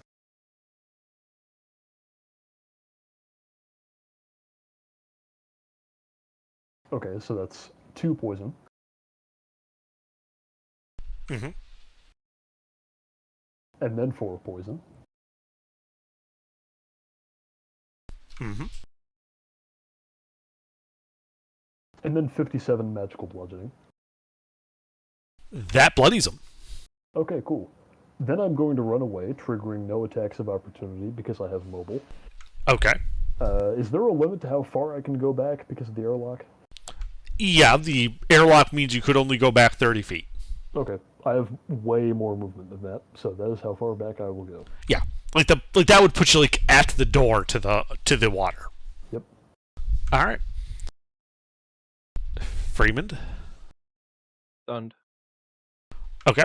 At the end of your turn, you can make another wait. intelligence saving throw. I'm sorry, Freeman was stunned? Yes. No, I can't carry him because I used my action. Correct. Oh well. So you can remake your intelligence saving throw. You're still in Ipfon's aura, and you're still stunned. Still doesn't matter. Ipfon, 1. you are also stunned, and at the end of your turn, can make another intelligence saving throw.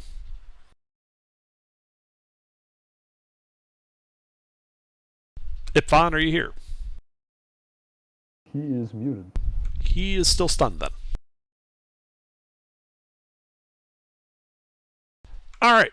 The guy in the back is going to begin casting a spell.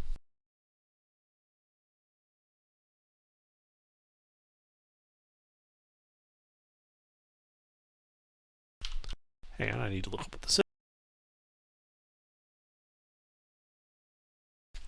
As an invisible wall of force springs into existence, separating the group that has not retreated into the airlock from the group that is.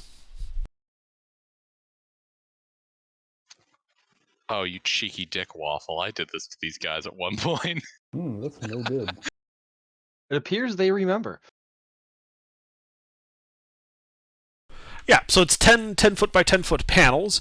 So he's basically going to put you guys in a dome with the other 3 mind flayers, not including himself.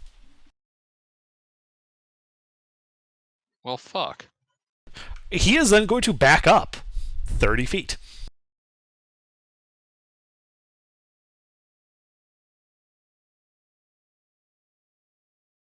Alright. Other 2 mind flayers. Let's see, one's blind. They're just going to kind of step to the sides. And the blind one's going to unleash a Mind Blast. And I need intelligence saves from Freeman, Ipfon, and Lucina. Fuck. Pass I that one. can't see you, couldn't he? Don't you get plus? Oh, your intelligence is. Don't you get it? Yeah, Fun he's a -1. They Wow. have doo-doo for intelligence. Yeah, I have a +5 to my intelligence just because of my class. So Freeman and Ipfon are stunned anyway, but this is also for damage. So Lucina is then stunned. Fuck. Freeman and Ipfon take 26 points of psychic damage. Wait, Freeman? Ipfon and Lucina. Jesus Christ, sorry. I was gonna say, what's their DC? I read total 10, and then the next line down said Freeman, and my mind just said overrode that. Yeah, Lucina, you're also stunned. Ipfon, you're still stunned. You take 26 points of psychic damage. Both of you do. DC of 28. All right. Jesus. That was the blind one. The not blind one is going to step up to Lucina and is going to attempt to attack you with its tentacles. Mm-hmm. Oh, it has advantage. Yep, got stunned. I'm back. Does a 26 hit you? Okay. I took 26 more damage, right? Yes. It deals 9 psychic damage. You are grappled and must succeed on another intelligence saving throw. Lucina, and save, please. Against Oh what? no, Lucina. Well, because this stun effect doesn't give a save at the end of its turn, unlike the Mind Blast one. Yeah. So you're stunned until you can. You're basically stunned until the grapple ends, and then you can start making checks to get out of the Mind Blast stun. Like this would prevent you from making any more saves if you're still grappled. I wouldn't be able to make saves against the Mind Blast stun, but not against this specific stun? That's a good override. point. Yes, you would still be able to make saves against the Mind Blast stun, but if you pass, you would still end up being stunned. Right, right. But yeah, no, you're correct. You're correct. You would still be able to save against the Mind Blast. Yes. Okay, sorry about that. All good. All good. Okay, Lucina, it is your turn. Stunned. Yeah. Can't do anything. But you can make a save at the end of your turn for Mind Blast stun. Okay, you are no longer Mind Blasted. If I survive and get past this, I'm going to fucking murder everything. I know the stat block. I know how slim my odds are. Yeah. Yeah.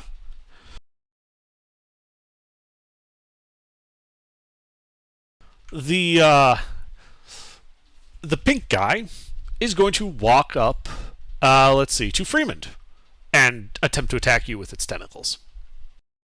All right.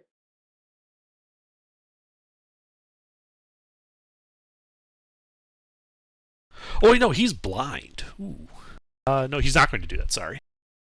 Then he definitely wouldn't be able to see me. Yeah, he's blind for a minute. Yeah. Yeah, he cannot see you.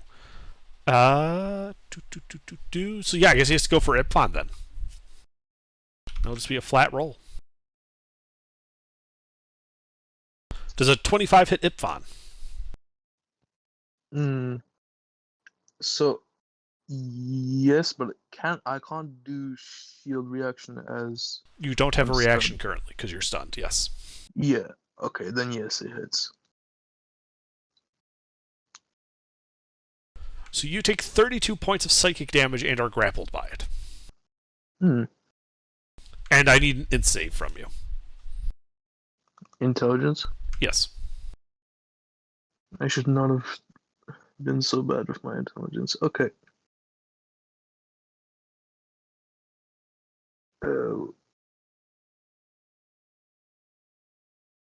Why not? Not -2, it's +2. No, fuck. Not -1, +2. I was doing initiative roll. I don't know 18. why. So Yeah, you should have an 18, is what you're saying. Yeah. Okay. Alright, cool. You're not super stunned. Okay. I'm still stunned. You are still stunned, yes. But just from Mind Blast. Stein. You're in the airlock with Stone Soup. We gotta break him out of there. Yeah, we gotta go in there and fight. We gotta get back in there and save the party. What we gotta do is we gotta gang up on the one who cast Wall of Force and make him Yeah. drop concentration. Which one is he? He's the one, Pink one, I think. the pink one. How far is he from us? So that it was actually the purple one that cast a spell. The Ah. one in the very back. And he backed up, so he is now let's see, so you went 20, he went 30. He would be 50 feet from you. But the bigger problem you have is that the wall of force is covering the entrance into the dome. You can't get out of the airlock. Ah. We Well, can't go into. How big is the wall of force? That panel is 10 by 10, which covers the door. Can I see the one in the purple? Yes. Misty step through the wall of force. Let me double check. Wall force might prevent that. Pretty sure it does.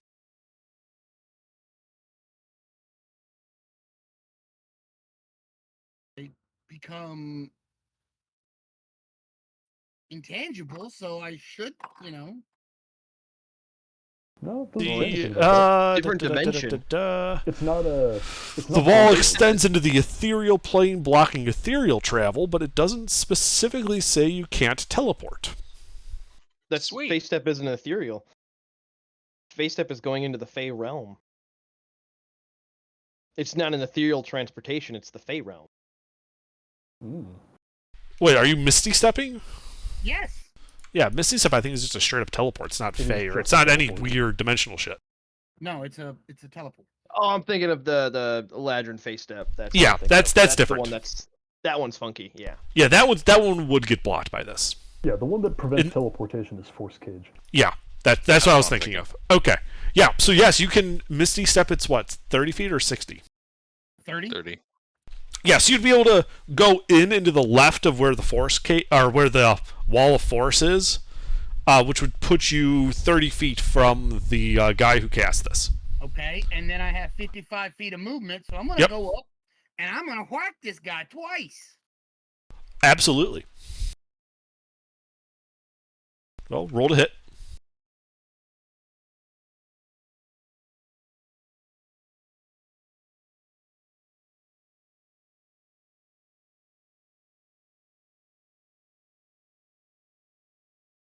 You're fighting the purple one, yeah? Yeah, he's fighting the Vanguard. Good. He will reaction cast shield. And no hits. Okay. He can reaction cast, choke, and die. Okay, well then that's all I can do. Okay. Stone Soup. So, the Wall of Force is there, huh? Yep.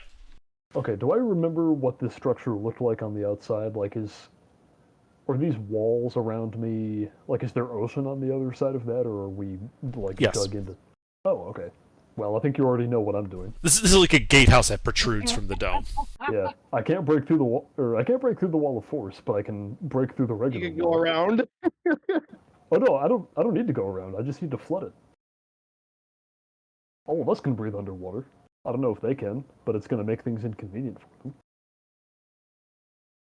This be true. All right. I'm going Yes, we to know. start attempting to make a hole in the wall that will be like part of it on my side, part of it beyond the wall of force. I'm like, Okay, so you're like attacking the corner of the room. exactly. All right, yeah. Roll to hit. Yep.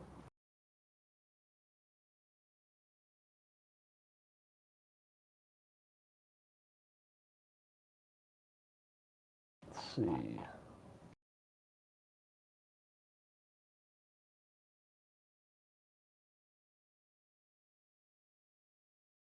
Those will both hit. All right. The wall, just go ahead. It will fail whatever it is. It's just basically, hopefully, you get damage rolls because you can't banish this. Yeah. Well, I haven't gotten the banish roll yet, except like one time, maybe. Yeah. Petrifying is actually good for you Ah, nice. It makes because it you're brittle. turning the chite into more brittle stone. Right. And the poison is useless. Poison's useless against structures. I Sorry. always roll poison. You always roll poison. It's kind of funny. Yeah. But go ahead and roll the rest of the damage. Turned it to Yep. stone with his first hit and shattered it with his second. Oh God! Potentially. That's why I said roll damage. 54 magical bludgeoning damage, and I believe we established that my weapons, due to their immense weight, deal double damage to structure. We did indeed. And Alright. yes, so your first one cracks it, turns it to stone. You bring your second strike down, busting open a panel and breaking a section of the dome. Water begins flooding into both the airlock and the dome, and you are able to squeeze through. Oh, I'm not doing that yet. Okay. I mean, It's big enough for you to if you wish.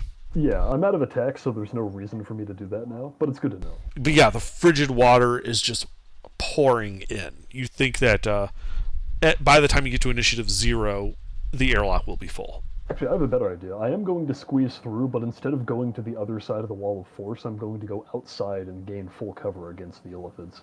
Ah, very nice. Yes, you take cover outside their own gatehouse against them. Alright, and that's it for my turn. All right. Freeman is inside the force cage. That isn't a... Oh wait, is that a Wall of force cage in there? It's a wall of force. Wall of Sorry, force. I keep saying force cage. It's because I made it Conversation of cage-like. Force cage. Yep. Oh, There's- well, there's two walls of- they're no, not whatever. wet yet because the water is gonna go around that. so- Yes, the water cannot enter the wall of force. That is true. But he hit it right on the edge so that it would be able to get in. No, the wall of force is So it's continuous. still enough the room around it, but the wall of force is still until the guy with the pink dies. The and then panel, the panels of a wall of force must be contiguous as part of the spell. So the water cannot enter that Made area. a cube. It's going around. Yes, it's like a rectangular prism. Gotcha. Okay. I was unsure how the spell worked, so that's where. Yep, that's fine. But you're inside of it. You were stunned and bypassed. At the end of your turn, you can make another intelligence save, and Finally. you are no longer stunned. Yay. Ipfon, you are stunned and grappled. At the end of your turn, you can make another intelligence save to not be stunned. And Because you- since I'm stunned, I can't even do anything anyway. Pretty much, yes. This is basically like on your turn, you can make the save, and hopefully you pass. And they don't do it Okay. again. Yay! Who wants to play Stunlock with Illithid? I'm blasting your brain. I'm blasting your brain. All right, you are also no longer stunned. But I'm still grappled. Do You me are a still favor. grappled. Later on, fucking murk these dudes. All right, DM3. That is the guy over by Stein. Stein, he's going to unleash. Oh wait, no. You resisted his first one. Fuck it. He's going to unleash a psychic energy cone. I need an int save from Stein.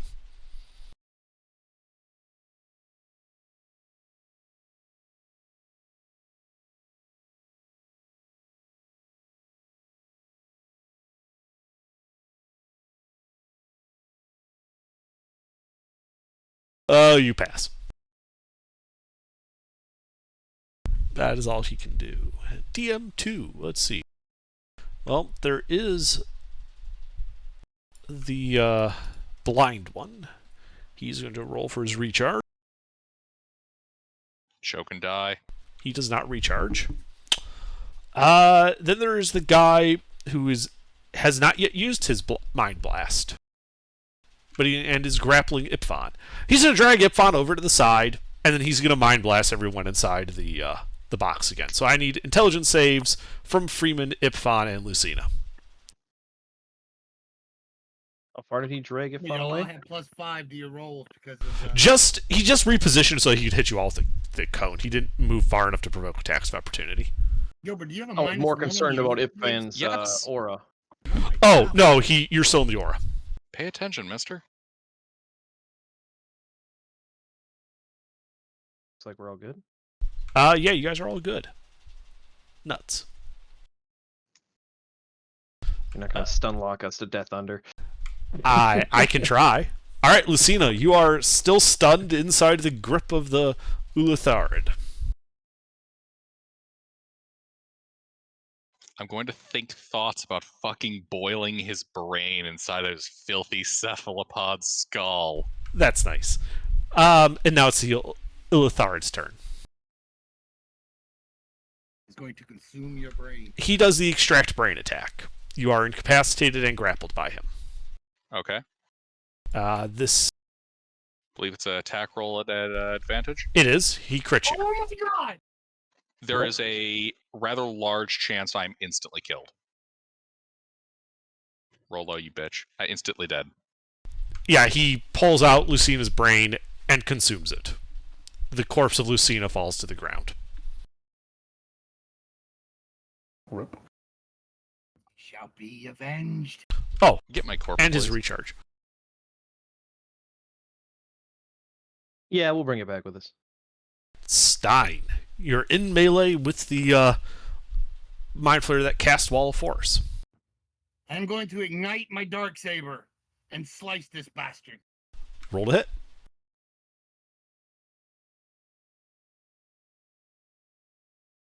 Wait, is what? I have a Shadow Blade. I center it around my rapier and it swirls around my rapier and it becomes a Shadow Blade. Mm-hmm. Cool. Yeah, What's very the nice lighting like looking. down here, real quick. Misses, unfortunately. What's Anything the else? lighting like in this area? That matters. It would Is be it dim? considered bright. Oh, bright. Then never It mind. is bright. I was gonna say yeah, because he would have advantage in dim light. So Yeah, it's not dim. That's why I knew I didn't have advantage because he already said it was bright in here. So Yeah. if the water gets in, it might be a different story. But It might. Anything else, Stein? no, that's it. I'm good. All right, Stone Soup. Okay, so let's see. Lucina is dead, and Ipfon and Fremond are both inside the dome. They're inside the Wall of Force, inside the dome.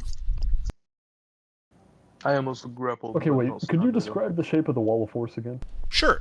It's a 10 by 10 by 30 rectangular prism. Ah, I gotcha. Okay, then what is the dome? Is is like the space that we're all inside. It's the city. Right, the city. It's Sandy's tree dome. Yeah, basically. 500-foot diameter. Okay, well, and the Wall of Force is still up. Yes. All right. I stick my head through the hole to the other side of the Wall of Force so I can actually get in there. Yeah, you're able to kind of just squeeze yourself through between the dome wall and the Wall of Force and enter the dome. Lucina's body is also inside the Wall of Force, yeah? Yes. Okay. And the purple one was the one that cast it. The purple one that's outside the Wall of Force is the one that cast it. Yes. And nobody's successfully attacked that one yet. Stein is in melee with it. It shielded a couple of Stein's attack, and the third one just missed entirely. Okay. How far do I need to go to get It would be 55 feet of movement to get to him. All right. Yeah, I'll do that. All right. I think that eats all of your movement, but you're in melee with him. That does indeed eat all of my movement. And Hit him with your rock. I'm going to hit him with my rock. I'm not going to hit him as powerfully because I mostly just really want to hit him. Okay. Roll to hit.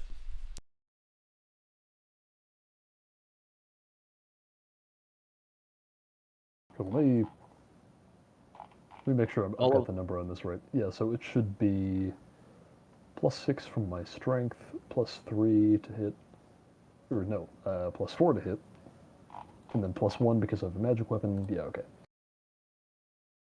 All of the half a second Soup takes to decide whether he wants to hit accurately or hard. Those will both hit. Excellent. He needs to make deck saves, yeah. 2 deck saves against poison.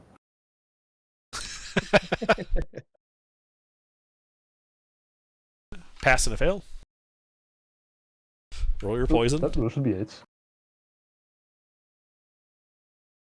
Hey, it's not poison. What is Hey. 5? Cold. Cold.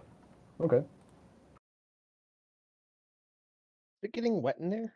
Soup was able to get there easily. Yes, it is see, getting wet. This is damage on top of the attack, so it's still only...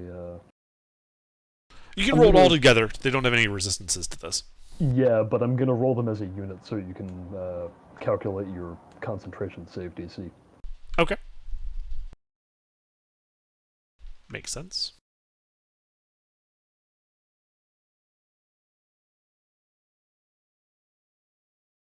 That's 1 pass and 1 fail? Yes. Okay, this is the first hit. So it'll be 5 plus...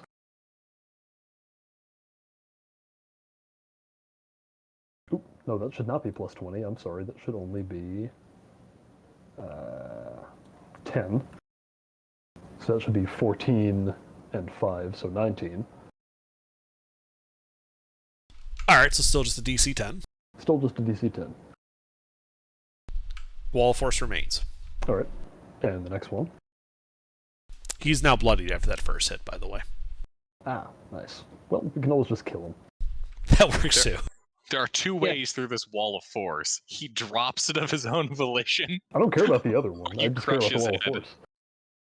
I was gonna say, well, now knowing that, you probably should just hit him hard instead of accurately. Well, I was hoping to make him fail. Yeah, And Also, if he doesn't hit him accurately enough, he can shield. yes, That's that true. was the other thing. Right, so this scene he has is a DC 12. Ooh.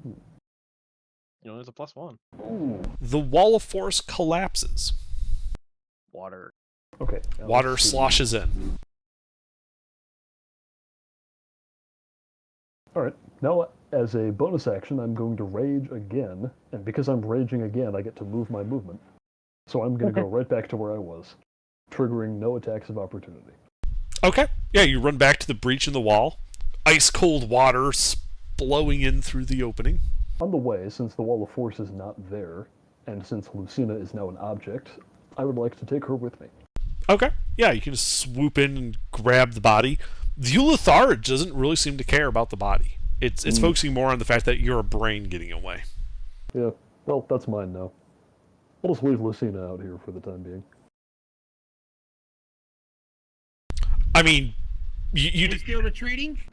Yeah, Stein, grab them and run. We got what My we came for. head's full of water. His head was full of water. His heart was the size of a peppercorn. He baffled all of Christendom by continuing to live. All right. Anything else, Stone Soup? No, that's it. All right. After I Freeman. yell at Dr. Stein to grab the others and get out of here. I think the others are conscious, aren't they? Freeman is You've not been grappled. stunned. Yeah, Fun's grappled, but none of you are stunned as far as I know. Oh, yeah. So we've played with these satchel charges before. What did we say the AoE was? It's essentially 5 of the. I said it was the same AoE, but just all More like potent? 5 times the Okay. damage. Yeah. Okay, so it's still it's just an AoE of 20. Yes.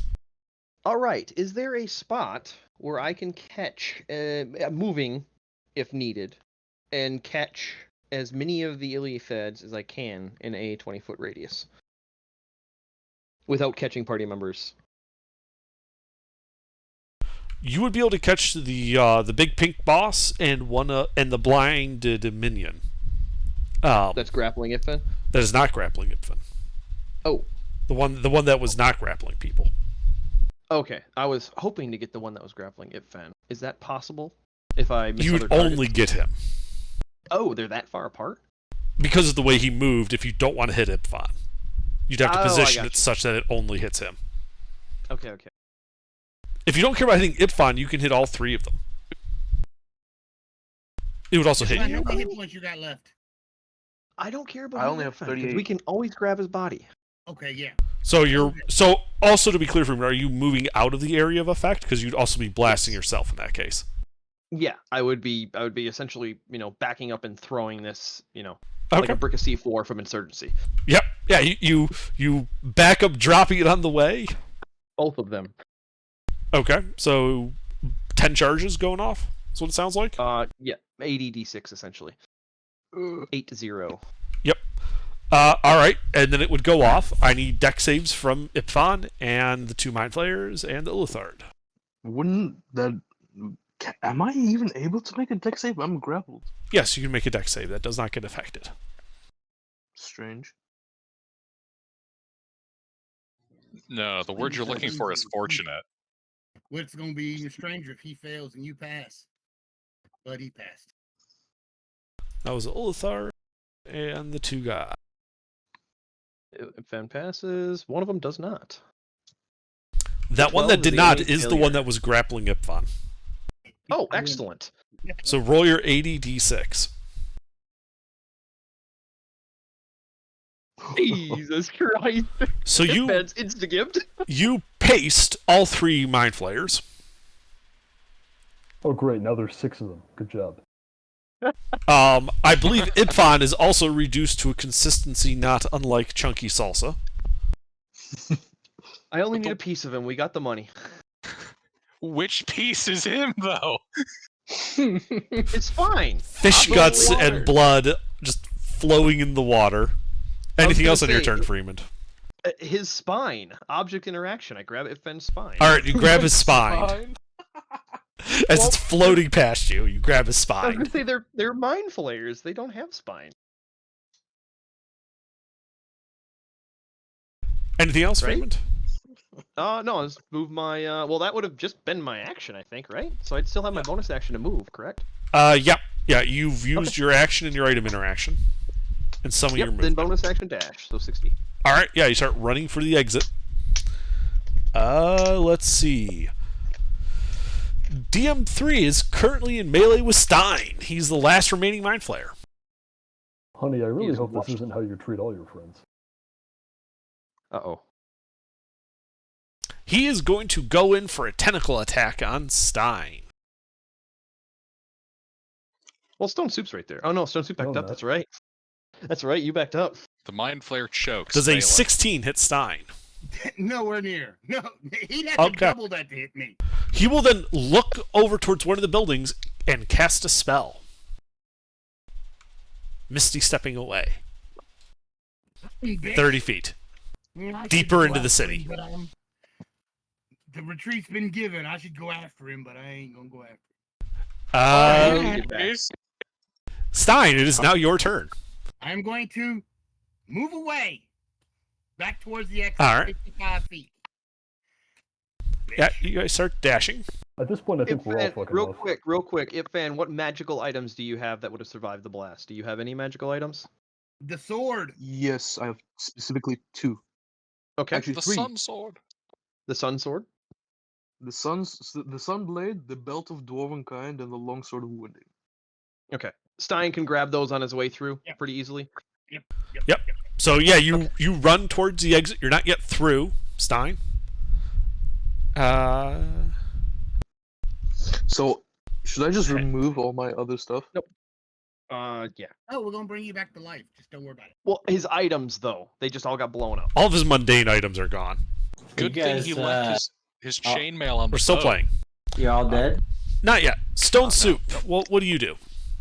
Now that I see the way things have gone back in there, I'm just gonna take Lucina and run. Did my potions also get destroyed? Didn't swim.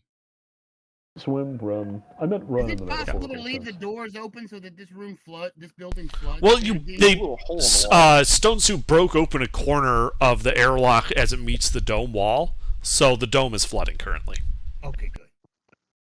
Didn't want them to be able to fix it. I want to trigger the door so they can't close or something. Doesn't matter. Let's get out of here.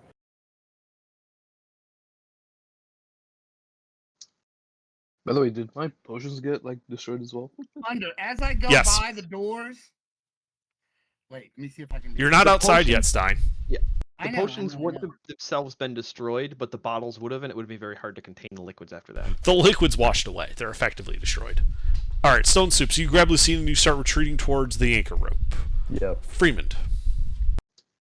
Likewise. If I can run back in and grab, a magical item as an object interaction, so that Stein doesn't have to grab as many. Sure. Like, that's the goal.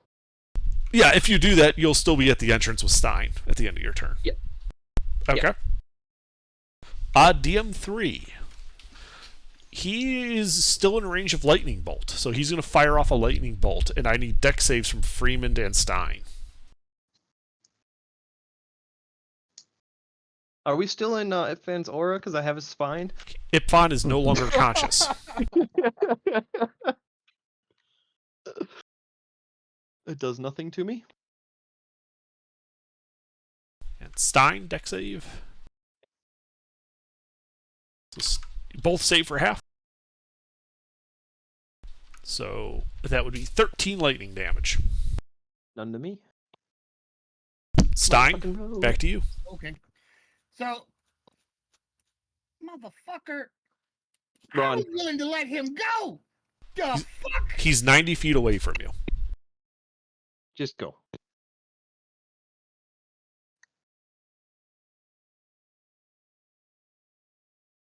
He's 90 feet. Yes. Chromatic orb. Roll to hit. Stick it up his bunghole.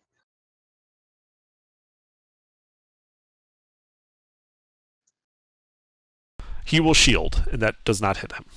Gotta get out of here. And then I'm gonna move 55 feet out the door. All right. Bitch. Yeah. Yeah, he does not pursue. Freeman, on your turn, are you leaving? I'm getting the last magic item and then leaving, yeah. Okay. I'd have 90 feet total if I used all my action economy and didn't bother attacking him. Okay. That would be enough to get you out of range of lightning bolt, at least. Okay. Really tempted to fire a guiding bolt at him, though. I know, right? I'm really tempted to Well, the thing is, if I stopped and aimed, I would crit fish. If I critted, I would probably kill him. But I'd rather get the magic item and just hightail. Do it. Strike him down. So, to be clear, you are choosing to run. I am running. I'm grabbing All the right. last magic item of Ifans and hightailing. Yep. Yeah, and you guys hightail it to the anchor ropes. I assume you are choosing to ascend at this point? Yep. All right. Anybody pursuing us? You do not see any pursuit. No heel-colored octopuses? Nope. Okay, good. It takes 2 hours to They're ascend, coming back. If they, their city will burn. Mister, and you get settle back down. to the Glorioso. Captain Tillman helps you, get the bodies of your comrades onto the ship. And he looks towards you and says, well, what now? And I think that's where we will call it for the evening. All right.